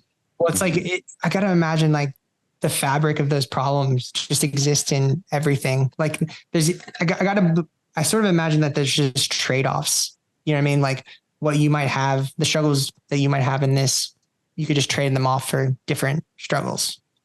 Yeah. So, I mean, I think that, yeah. What's new with you guys? What is Raw Paw focusing on now? I mean, it's kind of a weird time in our economy, everything. Like, what are you guys focusing on? We are focusing on a few things. I mean, I feel like we're focused on balancing our wholesale orders with our sort of dropship fulfillment orders. And we're also focusing on like this design challenge we do where we put a call out for artists all around the US. And then we get submissions based on a theme. And then we host all the designs on our shop and have sort of this like shirt challenge. Yeah. And is it just like a big pre-order basically? Yeah, we do all pre-orders. Like with our fulfillment, we really do try to do majority of pre-orders and just kind of build a culture of that around our brand. Is like, if you order a shirt with Raw Paw, it's going to run for 3 weeks and then we're going to print it and we're going to ship it out. And that's going to be like reduce waste, I guess. And also we're going to print the exact amount and it's going to be. It's also, it appeals to, I don't know, newer artists or people that don't have a big following, but need shirts to make because our minimums are lower. Mm-hmm. And it's no money down for the artist or client. We send them a profit of every shirt at the end of the pre-order. Mm-hmm. And what do you do? What do you do when one doesn't sell well, or it sells like 2 shirts? So we refund. You have to hit 10, and that's sort of like the challenge aspect of it. And it's also a good way for artists to test out designs because you really don't know what's going to catch and what's going to hit. Because we have some artists that, they'll sell like 5, then they'll sell 7, then they'll sell 20, and then randomly they'll sell 1,400. You know what I mean? And it's just like, whoa, like that really caught, and they would have never like known unless they had that opportunity to like send it out there, you know what I mean? And trial designs in different perspectives. And then because we are so like social media marketing emphasizing, and like, I'm sort of just constantly working on my strategies with that. We try to give them as much of an opportunity as possible to reach an audience with the designs. I've always thought about this model. And the one thing that turns me off to it is just, I guess it's just the fear that I don't understand. You might have a better grasp on is like, are you finding that just a lot of people are pissed off? Like you might sell 6 shirts and the minimum's 10 and you have to refund 6 people, or those 6 people, like, what the hell? Like, do you lose potential people to talk good about your company when they're constantly getting refunded? It's never the same person constantly getting refunded. And it's built into like, I have like our mailing communication set up to where it's like, you understand what you're participating in. Like it's been communicated to you on the forefront. And so you're telling them up front, like, hey, this might be a refund. Like you need to hit this amount. And it's like, you're a benefactor of the arts. Like you're legitimately supporting this artist and you're supporting a small artist run studio. And, it might work, it might not, but you're part of the process of it.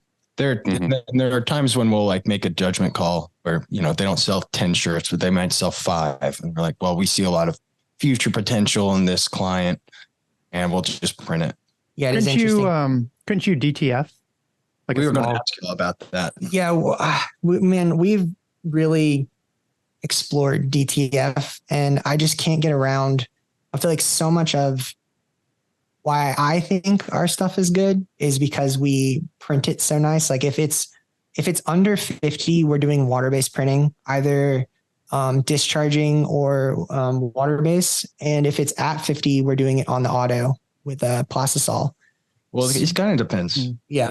I guess it depends on the. We're trying to cut out water-based, like almost entirely, and just discharge in plastisol, so that we can run our manual press doing the low number on a light colored shirt at the same time as we're running our auto printing another plastisol job. Yeah. And I just haven't found a DTF. Like I constantly order DTF shirts from the big people that are doing it, and I never feel like completely satisfied in the quality. But my question with that is it you worrying about quality because you're a printer, or is it you worried about quality because you're just a consumer and you really like that design? Like, think if you weren't a printer, you were just a dude who liked that artist and you wanted the shirt and all you cared about was what was on it and that you could wear it and then it felt okay. I mean, I think this is just my personal take, but I think that I want to wait about 3 to 5 years for DTG, DTF, digital squeegees to get to a kind of like a better place before I bring that into the model. That's just my take. And because I just haven't seen anything low run at a price that makes sense mathematically for a process that, that would be helpful. And I do feel like sometimes it's like, if I'm refunding like, you know, $20,000, $30,000, $50,000 a year. I am like, damn, what machine should I have bought in the place of that? But even if you don't buy a machine, if you just bought, like you gang sheeted the orders who sold 3 or 6 or 8 or whatever at the end of the week, if you just did a gang sheet of all those designs, DTF, and then you just pressed them and sent them to those people, you wouldn't have to do any refunds. And the artist would feel cool that his art was out there. I think so. For 3 people. I think that's it. And I think you set the expectations up front though. And, you know, that, hey, you know, if it doesn't meet quantity, we run DTF. I hear you though, like loud and clear. Like I feel that, oh, I don't think that it's as good. The quality's not there. You know, the quality's not there and we stand for quality, that kind of thing. But honestly, we do so much DTF now. And I would think that like I can tell most of the time, I should say, I can tell screen print from DTF. But I think the average consumer, even the above average consumer, they're not going to know and they're going to love their shirt. In fact, we have people that request DTF. Like that's what they want. You know, so I think that's kind of one of the things I wanted to talk to y'all about, because I do view y'all as like industry experts and like, yeah, because I've learned a lot from your show, and it's just like what DTF we use super color. It's super color for me. Like I don't know how y'all feel about it, but it has this like sheen to it. I don't know.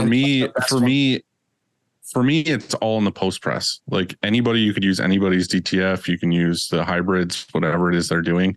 But if you're not post pressing correctly, it's going to feel like a sticker. Mm-hmm.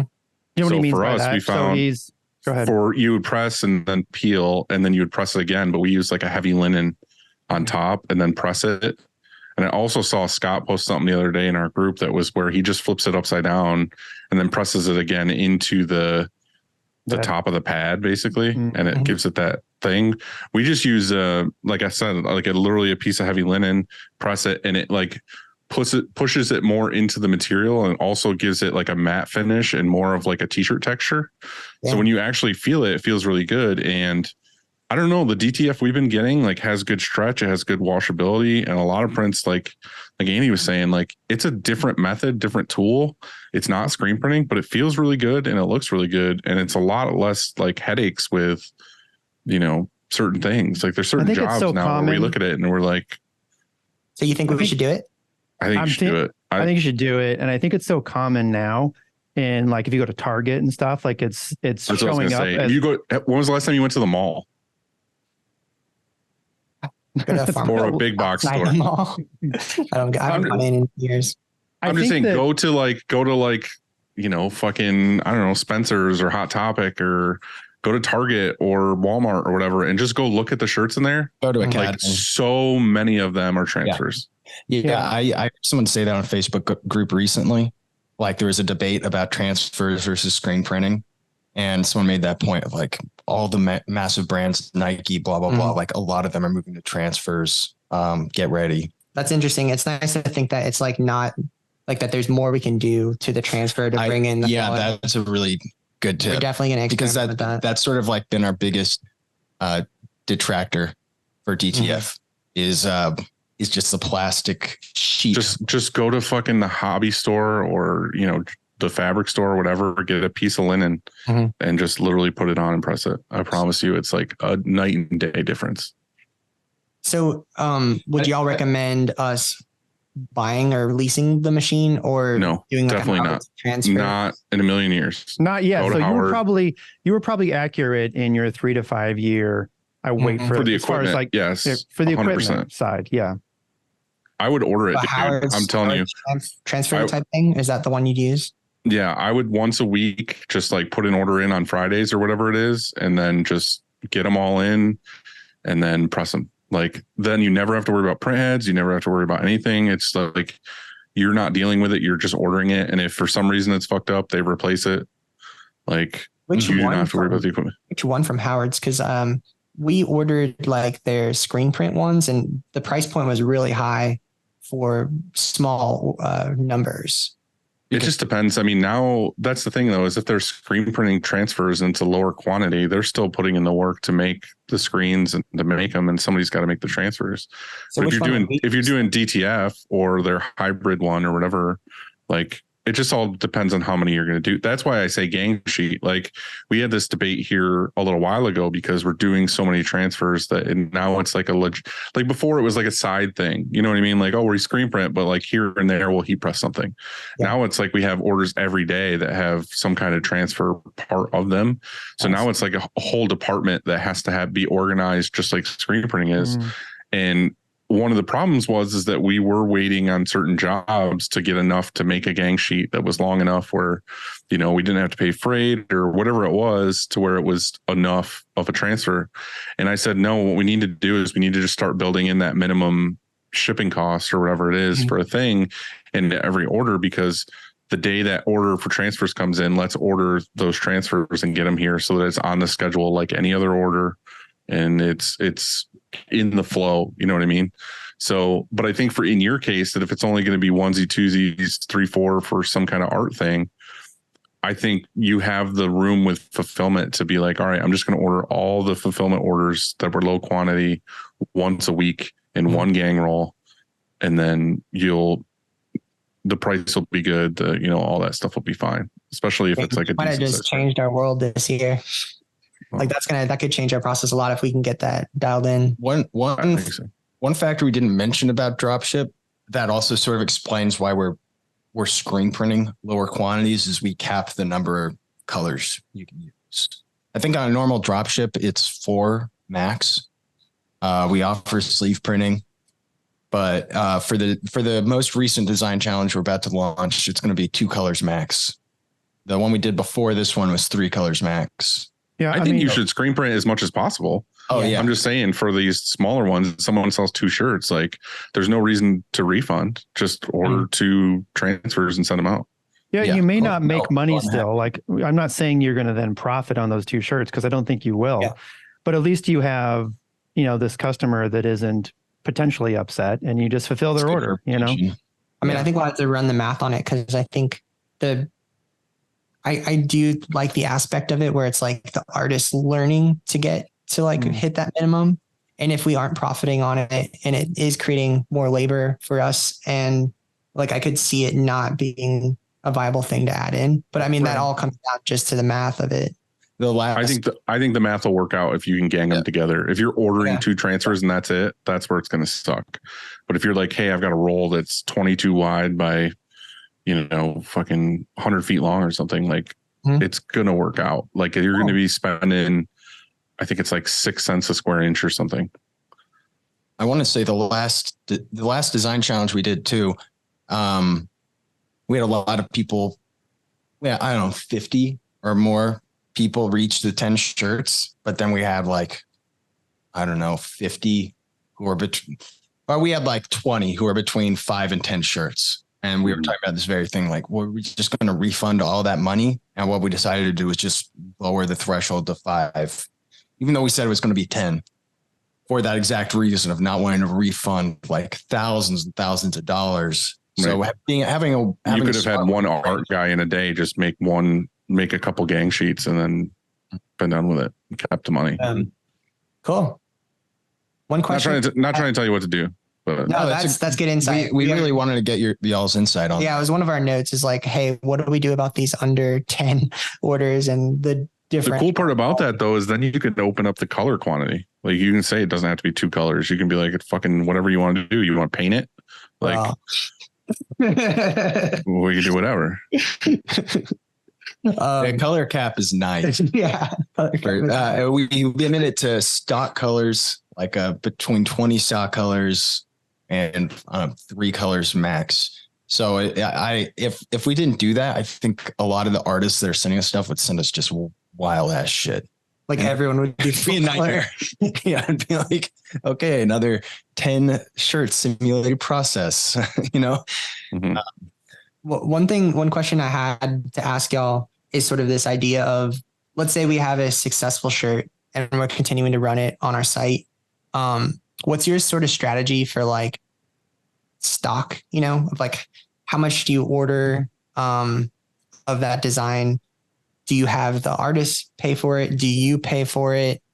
Just sort of, do you have like a strategy you're willing to share about like that kind of situation? Or if you do that. You want me to take it, Andy? Yeah, please. We have fulfillment here for a couple artists, like podcast people or comedians or whatever else. And basically what worked really well for us is we don't charge them up front for the printing or anything. We just have like an agreement with them that they sign that says, hey, we're going to stock, you know, depending on how much they sell. Like if they sell like here and there and it's cool, whatever, we'll just say, let's do 50 shirts on stock of that design. But if there's someone that sells constantly, I'll be like, all right, let's do like 100. Cause it's more of a, how often do you want to reprint it at that stage? You know what I mean? Like if it sells really well, then print as many as you think you need to where you're not constantly redoing. So in that agreement, say, hey, if you're doing, let's just say 100. So in that agreement, you would say at all times, we're going to try to keep around roughly like 80 to 100 shirts in stock for each design. The agreement is that if this design stops selling or whatever, we can put it on sale for X amount of period. But after that period, you have to buy these back at wholesale costs. So for us, we put it on online. Again, they don't pay anything up front. We sell the shirt for $25. Say they get $10, we get $15. That's the agreement. That's how we split up the payments, whatever. But like, again, at the end of that, if they stop selling or the store kind of goes bust or whatever, the agreement is I make an invoice for, you know, say we have 20 shirts left in stock. They're buying them back from me at $8 or whatever it is for us to normally wholesale print those shirts. Then we get paid at the end and we're not stuck with anything. Are you, when you do the invoice, the wholesale order, are you doing it for the amount left over or for the total amount that you printed? The amount left over. Because the stuff that's gone is gone. Like I made my money, they made their money. It's whatever is left on the shelf. Nice. So when the store goes bust and there's 6 designs and there's 30 of each, they're buying those as wholesale.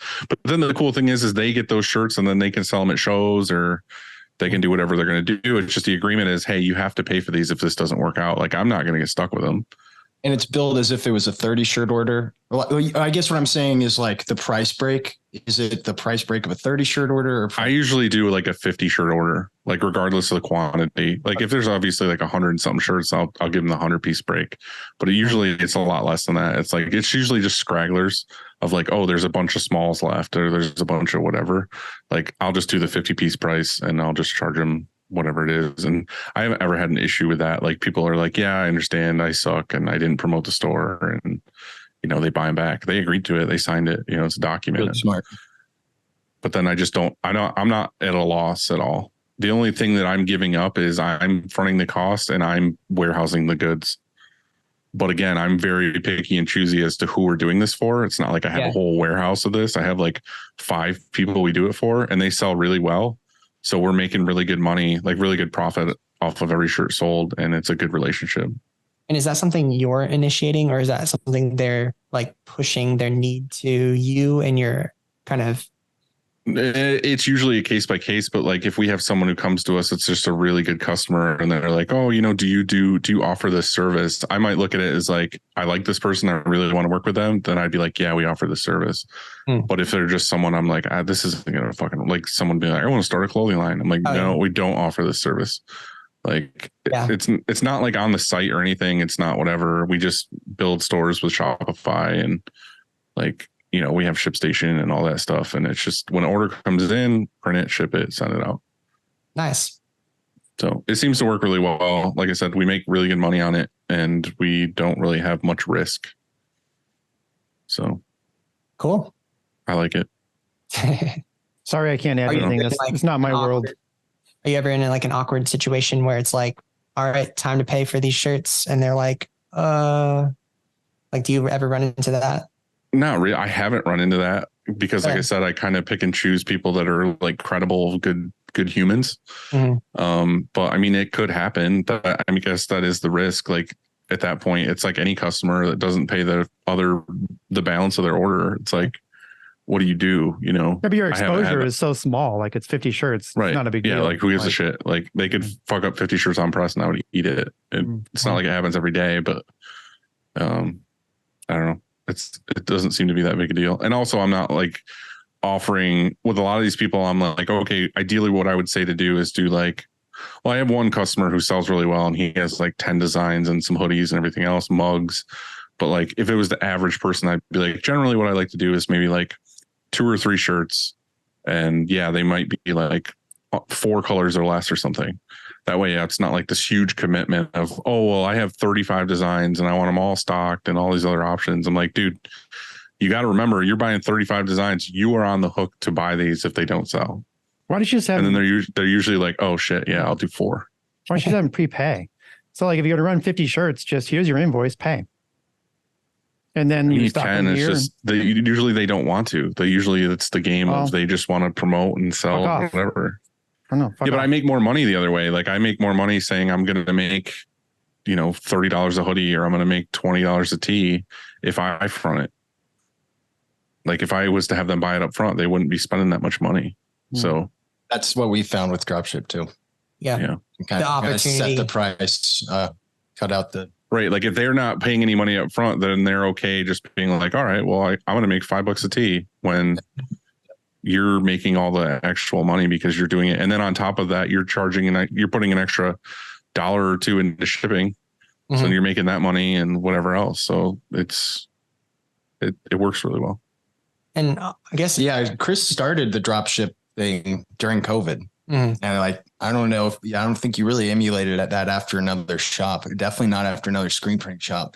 Like there was I know EverPress and Threadless and there's some places like that, but they're not really solely screen printing. I guess we're talking about, eventually offering transfers for lower numbers, but yeah, we just sort of Chris saw this opportunity of everyone's at home, everyone's buying things online. There's not going to be any restaurants or any events or bands or any people that we rely on to make money. So it's just kind of birthed out of necessity. It's nice. It's nice having that zero barrier of entry, Yeah. I think when we started dropship, we didn't have the auto yet. We're doing everything manual. We generally have 2 or 3 people around the manual all day. And now we've got the auto to increase efficiency. And now we're finding maybe we want to big picture, move more in the dropship, move more towards dropship and less towards wholesale. Or wholesale, we're limited by our local market or more money on less items. Yeah. Yeah. I mean, wholesale, the bigger the client gets, it seems like for us, the more they're trying to cut down the price. Yeah. There's always risk that you're going to lose them. Mm-hmm. You're for us, our biggest client is a musician. If you got signed to a different record label, they could just take care of printing or. Right. It's always my manager has somebody they know and then they're gone instantly. Yeah. Diversification of our client portfolio. Yeah, seriously. Andy, you ready for over-unders? So ready. Yeah. I got one question for y'all. If Okay. y'all don't mind. Yeah. I guess I was just wondering how often or like what your sort of strategy is of like doing the math on your shop and profitability and like sort of like, do you have someone else kind of like analyze those numbers, or do you constantly like check them, or like sort of like how are you like keeping track of that? Want me to take this one? Yeah. I only look at our monthly P&Ls, so I don't look at it daily or weekly or anything like that. I sometimes look in to see, let's say we're 3/4 through the month, we have a week left or whatever. I'm curious as if we're going to beat last year's numbers, because it's a good way to take a pulse of where you're at. Like, it feels slow. Are we really? And so you kind of look at, okay, what do we do? Like, for example, last July, are we gonna beat it? Are we way behind? So I am curious about that a little bit, but I don't really look at it until the very end. And I do, though, every month look at the P&L, because I think you need to. I think it's important. I think it's a responsible thing to do, because what if you're losing and you want to know how much you're making, because maybe you're going to get ready to have an equipment purchase or things like this. And so I like looking at that personally. Sometimes I think I don't care as much, and maybe I should. I don't care as much about my expenses. I know a lot of people spend a lot of time on that. They're always, and maybe that's a smart defense, is like, oh, we should check what are we spending on insurance, or what are we spending on toilet paper and paper towels and things like that. But I'm more, I never really worry about beating up like my wholesalers, like S&S or whoever I'm using. That's my price. Okay. Like, I'm just buying it and moving on. And if it's a piece of equipment or a press or something we're buying for the shop, I just buy it and move on. Maybe I didn't get the best deal. I don't really care, because I know that my biggest strengths are just doing good work, getting clients, and printing orders and moving on to the next order. You know what I'm saying? And so I think that, so what do you guys do? Are you currently getting a P&L, and do you have an accountant that does all that stuff? Yeah, we have an accountant, and like recently we've been putting more emphasis on just kind of running the math on something every week to just try to evaluate like what processes are we currently doing? What are they doing for us? And then monthly keeping an eye on the P&L to see how we're doing comparatively. And I'm trying to build out like sort of metrics of like things we want to keep an eye on every month, aside from P&L, like how many people visit our site, like social media numbers, things like that. Just kind of build like our whole dashboard of understanding, just so I can like keep track of the things that I mean, data is really important. I think as we all mature in our businesses, maybe at first we're just like in a corner and we're fighting for survival. And like you guys said, you're working all these hours and everything. And then you get used to that. And you know that as long as you have enough for, turkey sandwich and like that kind of stuff, you're happy. And then it turns into what it like, you scale, and then you're making more and more money and all these decisions, and your payroll's bigger and all these kind of stuff. Like, I don't really care. Like, I'm happy. For example, if I was to make 10% more this year than I did last year, like, I don't care. Like, I'm not going for that. I'm not trying to do that this year. I think some people are, maybe that's smart, but I'm not trying to make more. I'm happy where we're at.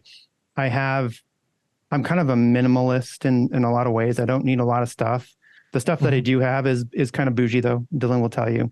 But I don't need he's a bougie motherfucker. Yeah, but I'm a very minimalist bougie motherfucker. If there's such a thing, like, if that makes sense. That does make sense, actually. I only have one Rolls Royce. Like, I don't have two. I don't want to overdo it. Yeah, that's really refreshing to hear that you're like, I'm good with where we're at. Mm-hmm. Yeah, yeah. That's where problems in itself. Definitely a sweet spot. This is gonna sound shitty again, but like I never look at them. I don't ever give a fuck. Like, I see the orders coming in. I know things are good. I pay cash for everything. Like, I own the building. I own all the equipment. I have low overhead. I know that if orders are coming in, then I can make payroll. I look at this in a super simplistic way. It's like, I don't have any bills other than like the expenses I normally have due to the cost of doing business. So like, That's awesome. so like when orders come in and people are working, I know that those orders can cover all the costs that are part of it. So I know I'm making money. Like if we had to close today, I know I'm not going to have any bills to pay because there's no electric bill, no gas bill, no payroll because nobody's working. Yeah. So I don't fucking own anything. That's So- like the spot to be in. So that's what I'm saying. Like I don't ever have to think about it or worry about it. I never look at P&Ls. I don't look at anything. I have an accountant that keeps track of all my numbers and literally treats me like a 2-year-old and gives me a piece of paper with payroll every week that says, make sure you have this much money in your checking account on Wednesday. Like that's the end of it. Like I come in every day, I do my shit, I leave. I never look at numbers. I don't care. Yeah, I think that with us, with the build out and the fire kind of put us down in a hole.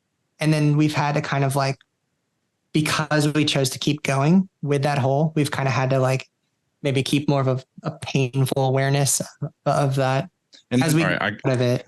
I got to retract a little bit because for the first 5 years of business, I was really bad with money. Like, yeah, I had that mentality of like, I want to pay cash for this. I want to do and like get to where I'm at. Mhm. But I was bad with money. I was always robbing Peter to pay Paul. Like I was always like, the next order is going to pay for this thing that I have to do and this thing. And then I got to a point where I did read a bunch of books and I did talk to a lot of people about finance and all this other stuff. And I got my act straight with money as far as like how I treat money that comes in daily. So for me, it was one of the big ones that changed that I don't actually do the method was the profit first. And profit first is, you have to have all these bank accounts and you do all this stuff. Basically what I took from it was at the end of every day, I want to make sure that everything I need to buy for the orders that came in that day is bought.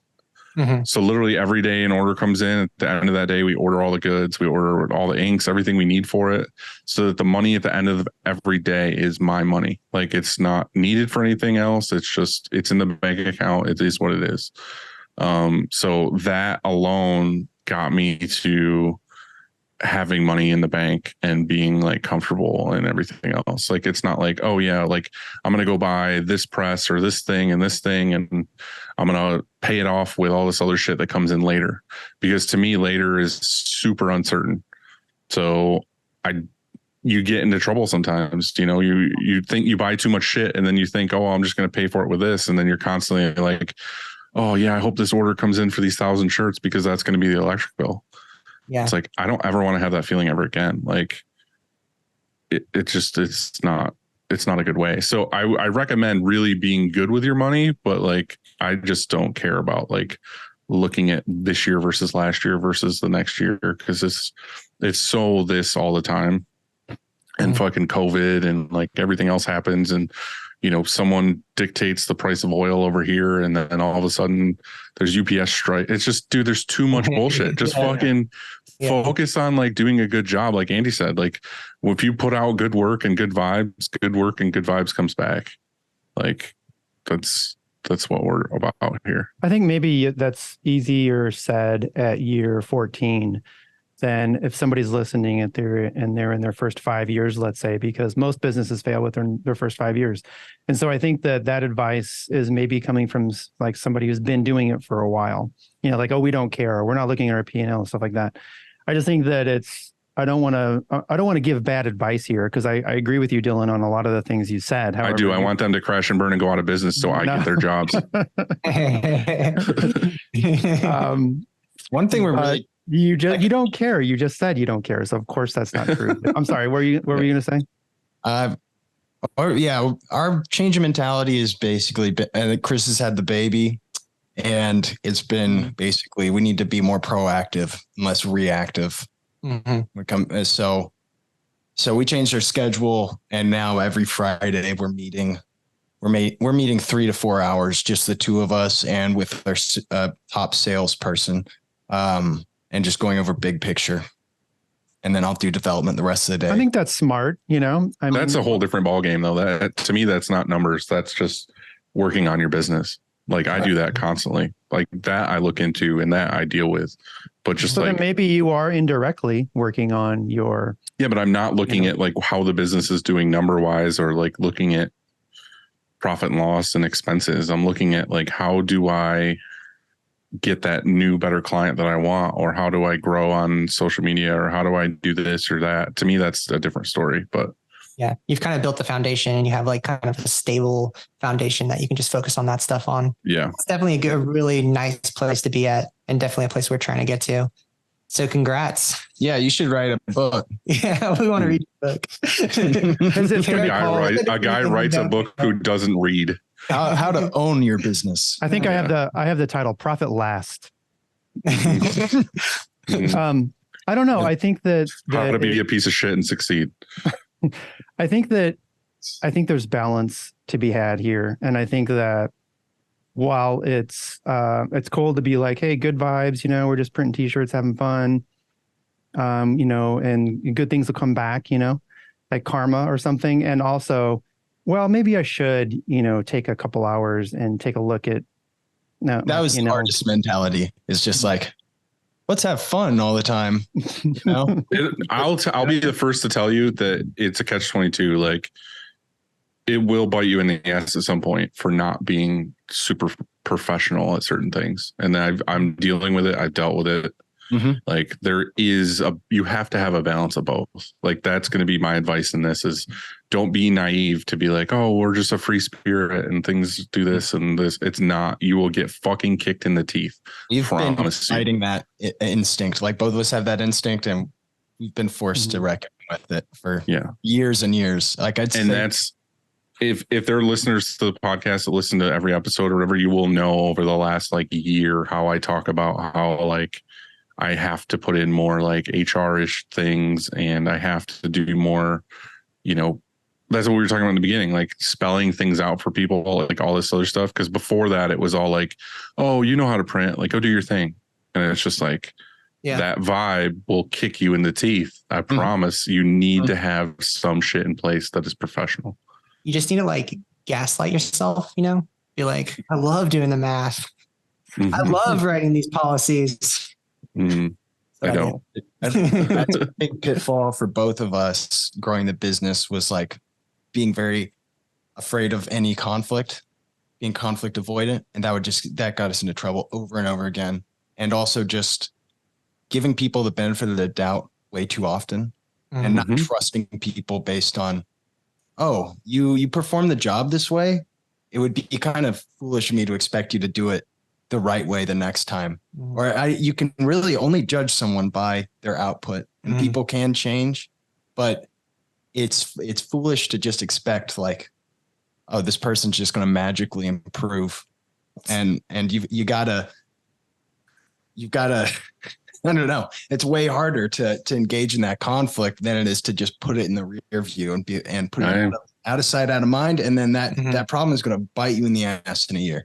Because just like how important it is to have blunt, clear communication in real time, or in like time after you've reflected and sort of like your emotions have subsided, and just be like, this is what we need. This is what happened. This is the update we need. Or it'll build to a breaking point, and then it's just like this avalanche, and another person's caught off guard because they're like, I thought I was doing a good job. And it's like, no, I just didn't have the guts to tell you were not, I don't know, being reliable or doing, I mean, I'm not speaking really, I don't know. I'm speaking of people that we worked with like in the past and helped grow the business with, and spent like years and years. Like, I could talk hours and hours and days on this topic.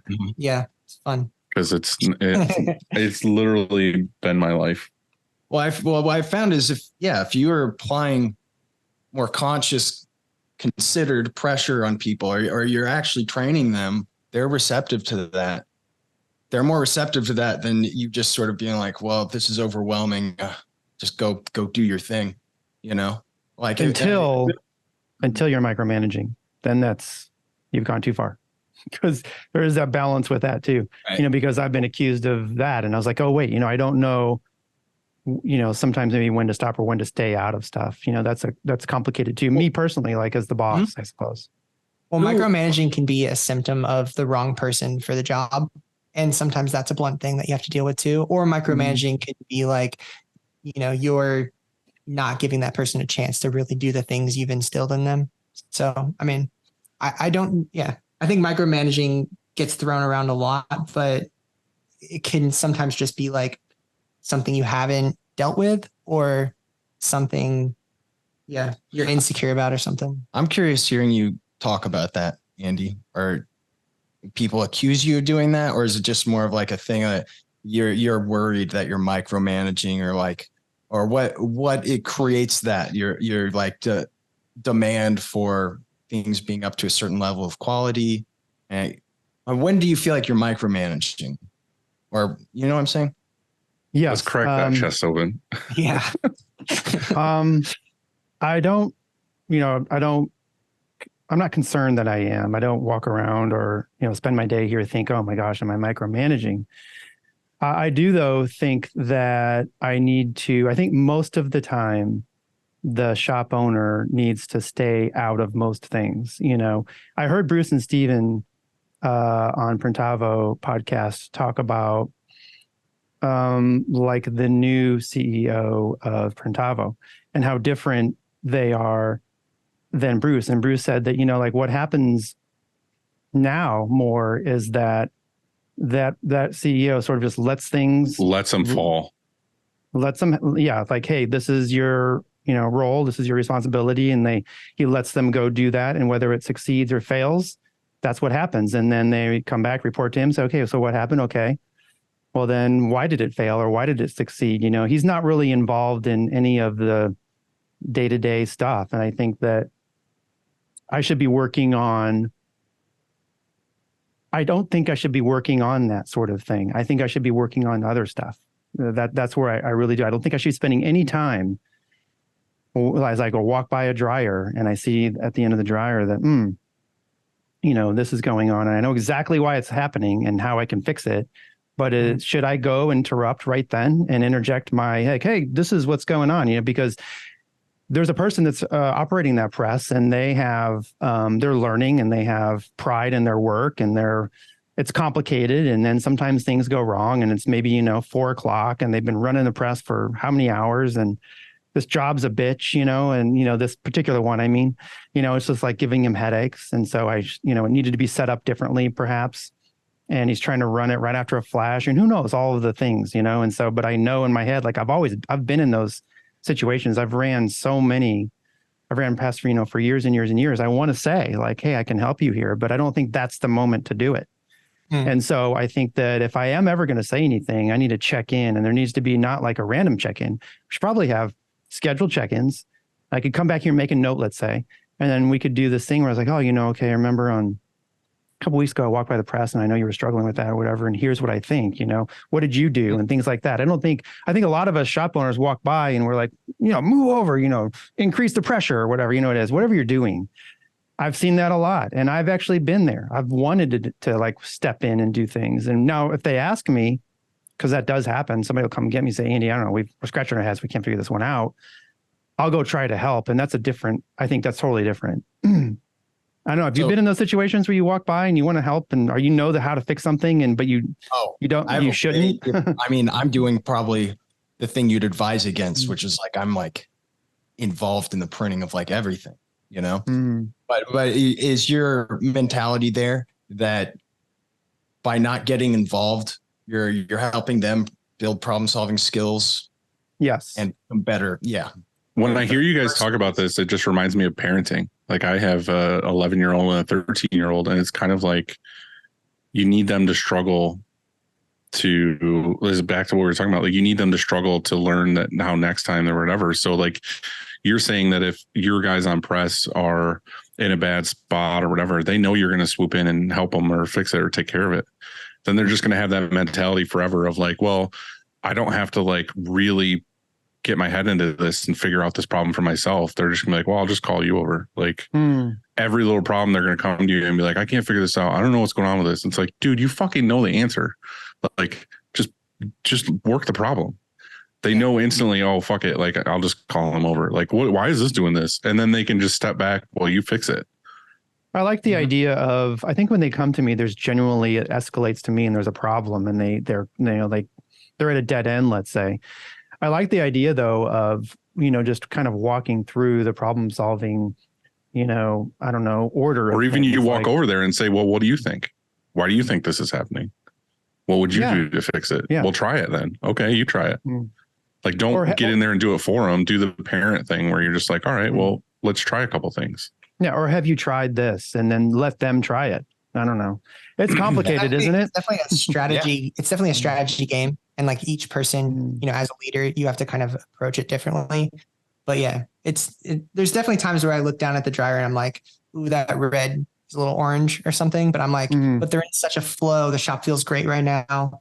It's too far for me to like cause a whole scene. And there's times where it's like, yeah, I do kind of stop things. I'm like, hey, let's all take a look at this. Let's, walk through it. And it puts pressure on Kyle, it puts pressure on the shop. But, there's certain times where I choose that strategy. It's so much easier for me to just jump in and do the thing. And but it's harder for you too, because then that's it's what constantly an issue forever. Yeah. It's easier in the moment, but it's not the smarter thing to do. It's like weight loss. It's easier for me to go get a Big Mac, but really what I should do is I should go home and make a salad. Like I should do the harder thing. I mean, it's the Ryan Kasperian finger in the fan. So you stick your finger in the fan, it hurts and it slows the fan down. So I think you just stay out of it. Yeah. I think me and Kyle have a good partnership and collaboration because he is very dialed in to the production and I'm very dialed into like the big picture, the marketing, the sales and the people and that kind of stuff. Yeah. So. I can't imagine trying to juggle all those things at once, honestly. Yeah. It's good to have separate fields. So we have over under. And so I'll say I have 9 things here and you let us know if you think they're overrated, underrated, or properly rated. The first one is trees. Trees? Way underrated. Underrated. Yeah. I saw a thing today and me and Jared send each other like sciencey manufacturing things back and forth. And there was one today of a tree that was like a huge, I don't even know what it was, like some giant redwood or something. And it was a slice of it on a wall and it had like pinpoints in it of like times in history. And like the first one is the Great Wall of China. And then it's like Roman Empire fell, Julius Caesar dies, birth of Christ, like all these things. And it gets to like World War I, World War II. And it was just like, dude, that's insane to think that this tree has just been sitting in this one spot, growing for like that crazy amount of time. Like the ultimate technology, Yeah. Adjust our environment to create our air. It grows food. Yeah. It provides a habitat. It is one with the earth. It's communicating with, the other trees in different capacities. It's the ultimate. We build our houses, our infrastructure. We build so much of our life out of trees. Yeah. Trees are way underrated. And we cut them down. And we build just gray freaking rock. And then we put concrete cross sections in the we're creating buildings, graveyards of trees. There was another thing I saw on Instagram in China this morning where it was like this huge property of land that they cut down trees. It was probably like a forest at one point, but they cut down trees and made a gigantic QR code. Yeah. To where when the planes flew over, you could scan the QR code. And it would take you to the Chinese tourist, like tourism center or whatever. It's like they leveled this whole forest to make a giant fucking QR code. Oh no. No. I hope that's not true. It is true. I'll find it and send it to you. Number 2, carbs. Carbs. I think that's adequate. I think they're adequately rated. I want them. Yeah. Andy gave me like, what do you think? Like a 45-minute lecture yesterday on carbs? You got a lecture yesterday morning before work. Yeah, you got in trouble for sure. Mm-hmm. And you had to listen to the whole thing about carbs because carbs turn to sugar. He's a very intelligent man. I don't know about that. Say what? Carbs are complex. Some Good answer. All right. Next, we have the Turnabout ink mixer. Oh, we've got an old one of these. Underrated. Underrated. Yeah, by far. I think everybody should have one. And I think you should have 2. I think you should have one for white and you should have one for poly white. Yeah, like white just lives on there. Your everyday white lives on there. Your everyday white, and then poly white lives on there too. Poly white's getting ready to change. Dylan, you know that's about, that's true. So we have, You heard it first. you heard that first. So at our camp, we're talking about the need for no poly white. Is that the right way to say that? That's not the right way to say that. Yeah. Which camp? Summer camp 23. It sold out in a day and a half. So sorry. You guys want to come? I'll hook you up. All right. Number 4. Here we go. And I know I didn't. No poly white. Is that in the camp? You got to go to the camp to get the poly white secret. That is in the camp. So we are in right now some R&D, because so now we have 2 whites here. We have everyday white, our low bleed everyday white, and then we have poly white for those problematic 100% polys, and then we have something else for the crazy, unpredictable, awful, like camo polys and stuff like this. Mm-hmm. Well, we through Ray at Avient have learned and discovered and are running jobs here now so that we eliminate poly white, and we just have our everyday white and our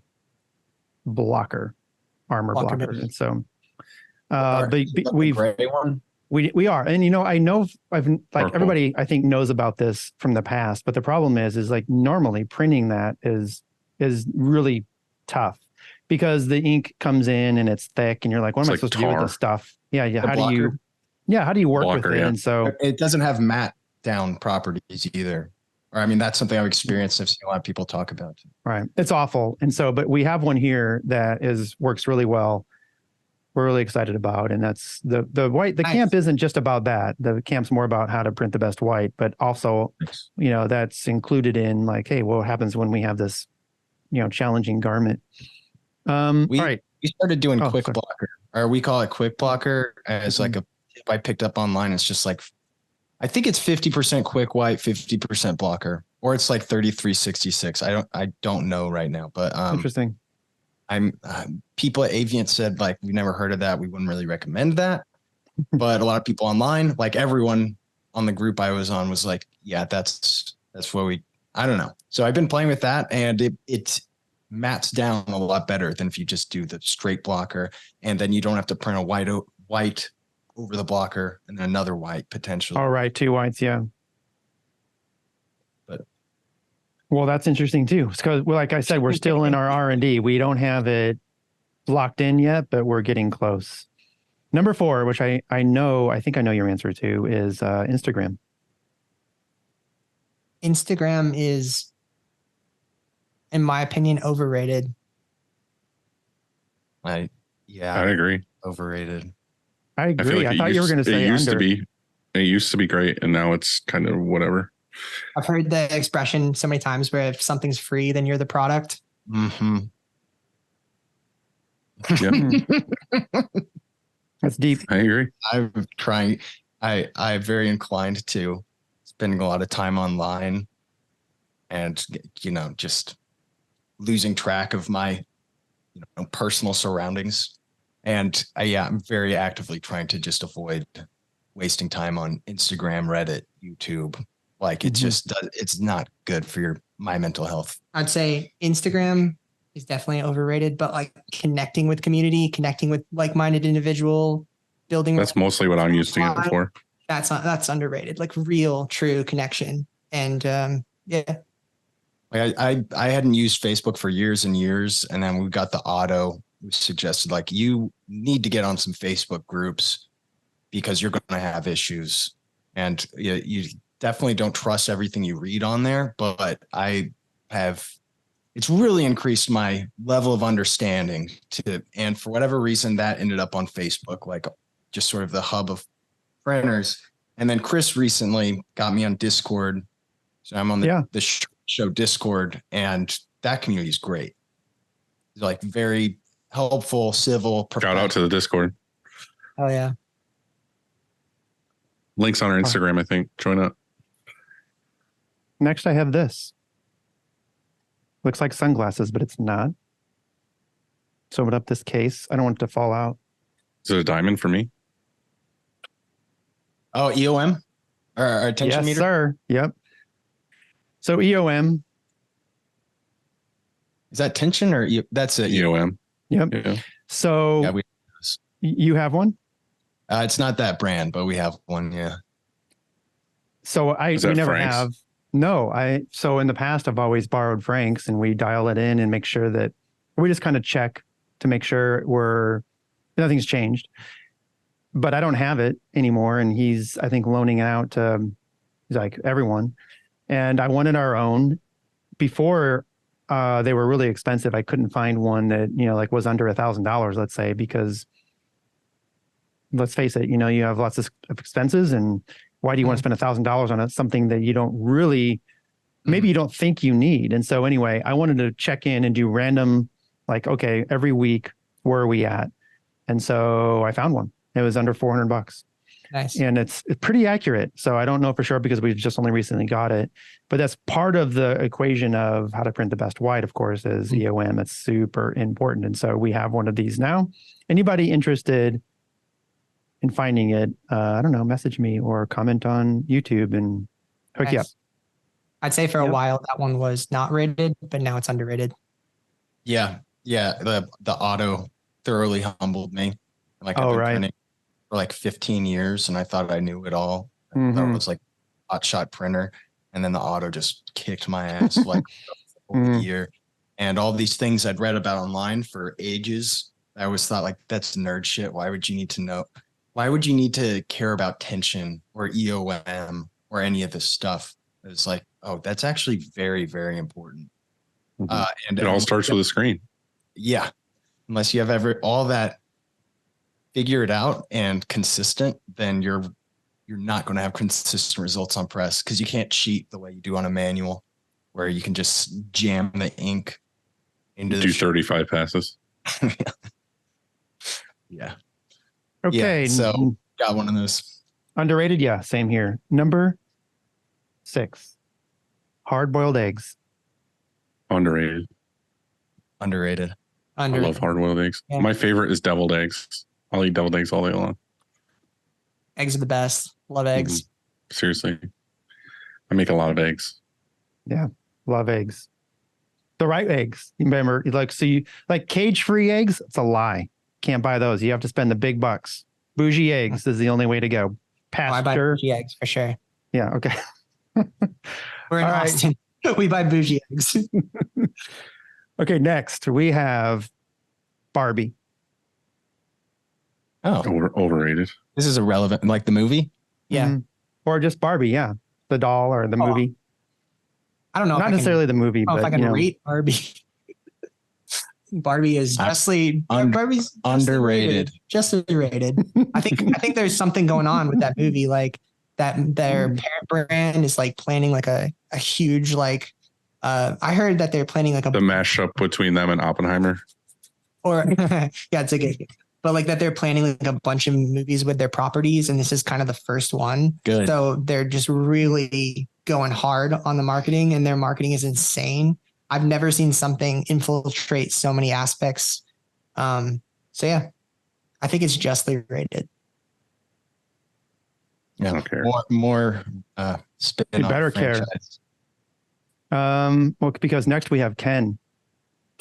We're going to see the Barbie movie as a team party next Tuesday. I'm going to see Oppenheimer in IMAX tonight. So nice. That's all I care about. Barbie's next week, Dylan. Barbie's next week. Yeah. Barbie's next week. And to keep with the theme, finally, number 9, we have booty shorts. Booty shorts. Underrated. I want to say underrated, but I feel like they're very appreciated.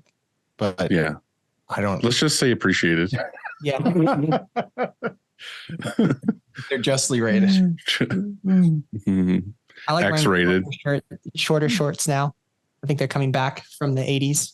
I know. I'm not gonna lie. I'm not gonna lie. The shorts I bought this summer are like 3 inches shorter than any short I've ever had in my life, and I like them a lot. But when I sit down at my desk, there is a lot of man thigh that hangs out. So I mean, it's a man thigh summer. Yeah. If you come in for a meeting, you get to see the tan line and the inner thigh fest that's going on in here.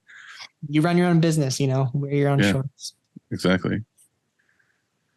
Well, we would normally say, do you have any questions for us? But you guys asked us stuff. Do you have anything else that you want to talk about before we finish up? They're looking. They got notes. I don't think they got notes in their yes. pockets. Yeah. Oh, let's see. Thoughts on poster printing, whether that's screen printed posters or digital printing, and adding that on to the business? I've done them for myself. I still do. I collect screen printed posters. I have probably 100 or more screen printed posters that I bought full price from galleries, like, hundreds of dollars for screen printed posters. I love them. I think they're really cool. And I've always thought, like, when I retire, or not even retire, just like when I build my new house, I kind of want to have a space to buy like a press for that and kind of do it on my own at home. So I love it and appreciate it, but I feel like everybody I talk to nowadays who's doing it or adding it to their business, like Tony from Tiny Fish will tell you, like, do not do it. Like, he's like, do not get into it. It's just a big pain in the ass, but there's a lot of companies that do it and do it well. And I feel like it's coming back where a lot of people really want screen printed posters for touring and whatnot, but I don't know. Digital printing. Have you ever done that? Like digital? I've never done it. And I, as a collector of screen printed posters or going on galleries and trying to find like prints, I would immediately disregard them if they were digitally printed. If it's not a screen printed poster, I don't want it. I always felt that way, but it's kind of similar to screen printing versus DTG. It's like the average consumer doesn't give a shit. Yeah, I care. I like all of mine are like 1 of 50 or 1 of 20 or whatever it is. Oh, and so like, you collect number one? Or I don't collect number one. I'm saying having it numbered. is like, yeah, they're all numbered. Yeah. I have hundreds of gig posters. I feel like it disregards the numbers if it's digitally printed. It's like, oh, cool, you could just go hit print again and make another 1,000. Like, I want to know that these are the only 100 screen printed of this, the thing poster or whatever it is. Like, what's interesting, like, I was super into flat stock, and that whole community. Was interesting about that is kind of born out of a DIY thing of like, how can we make a big poster for pretty cheap in our house and then make it for underground bands and sell it there? So it was like very DIY and kind of rough around the edges, and then the whole medium really advanced, also through Mondo. Like, now it's like Mondo's who I bought a lot of them through. And then there's Bottleneck Gallery. I know them. There's a couple other ones that I use.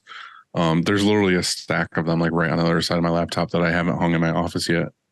But Mondo is like, it's not 18 by 24. It's 24 by 36. Yep. And we're doing a 10, 20 layer print. Most of these are like full sim, like, like a shitload of colors. And that's the thing with these is like, if you're doing them all, you don't really know what the final product looks like until you're on the last color. Yep. And then, so like Mondo changed the entire medium of screen print poster, and really raised the bar to where it's almost like unrealistic amount of work to make this poster that used to be a very punk rock thing. Now it's almost like a fine art thing. And then it got pretty flooded too, where it's just like people like me being like, oh, this is the coolest thing. I want to make posters. All of a sudden there's 1,000 different Melvins posters, So it's just the value of all of them decrease. And I think the music industry, like a lot of the money in that went away. So I don't know. I love posters. It's what got me into screen printing, but I've pretty much moved on. Were you asking because as far as like adding that to your business? Oh, we've been doing screen printed posters since the beginning, and we still do. I mean, we get orders every week for screen printed posters. We did we actually did the Scream movie poster like last week, and we're doing Halloween this week. We have like a full couple, really like hard to see. 2 of posters. Well, I'm gonna grab one of my favorite posters. We're thinking about adding in digital printing of art prints, and that's something we're kind of exploring. Just kind of, it goes with our model of like, low run artist, See, that's awesome. Yeah. Simple. Like you could do that on your auto. Do y'all use a like probe flash or the red chili? Use the probe function, or do you use just like a manual flash on the auto? I will never go back to a flash without the temp sensor. Really? Yeah. Even for a manual, I would suggest getting one like the Chili D with the temperature sensor. Like we basically eliminated scorching shirts. Nice. So I would recommend it for sure. We have the probe on the rock, but for me, it was more trouble than it was worth. And I think it's because I never fully figured out how to use it. And the thing that everyone stressed was put the sensor over the ink.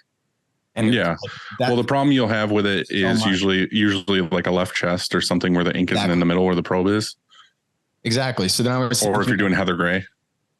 If all these printers are using the probe, but I really doubt they're taking the time to center the probe over a solid coverage of ink every time. I think they're just reading the palette temperature and they've just kind of dialed it in. But I don't think that they're doing it the way the manufacturer suggests, which is like center the probe right over ink, because the ink coverage changes for every job. You can't really do that with a left chest. I mean, you can't on auto move your flash to be over it. It just kind of is what it is. You dial it in, but again, it's reading the temperature of the palette and the tea. And we've had the most issues like Heather Gray, where we have to turn up the flash or do whatever to make sure that the left chest or whatever print actually flashes.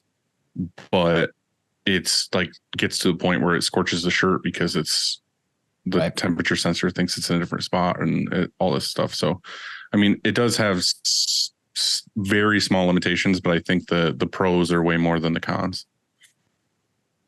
Got it. So I would suggest it. Well, anyway, thanks guys for coming on and doing this with us, especially on a Thursday. And thanks for moving your schedule for me. Yesterday was a shit show and today's a little less of a shit show. So it's a shirt show. The shirt show. Yeah. But you guys are awesome. I love the shop. It was good meeting you. I think we hung out in Long Beach. I saw you guys. It was Fort Worth, I thought. Yeah. Was it Fort Worth? Oh yeah, it was Fort Worth. Last year.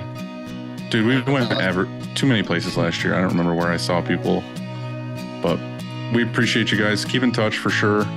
Let's talk more. Let's talk about feelings. Yeah, we're really grateful for y'all too, for having us on. But also, I've watched so many episodes and learned so much. So, yeah. Thanks, dude. What y'all are doing for screen printing is awesome. Thank you. Like a very invaluable resource for me personally. So yeah, look up to Thanks, y'all. dudes. Very cool. Well, thanks for tuning in. We'll see you later. Yeah. Bye. Bye. Later, guys.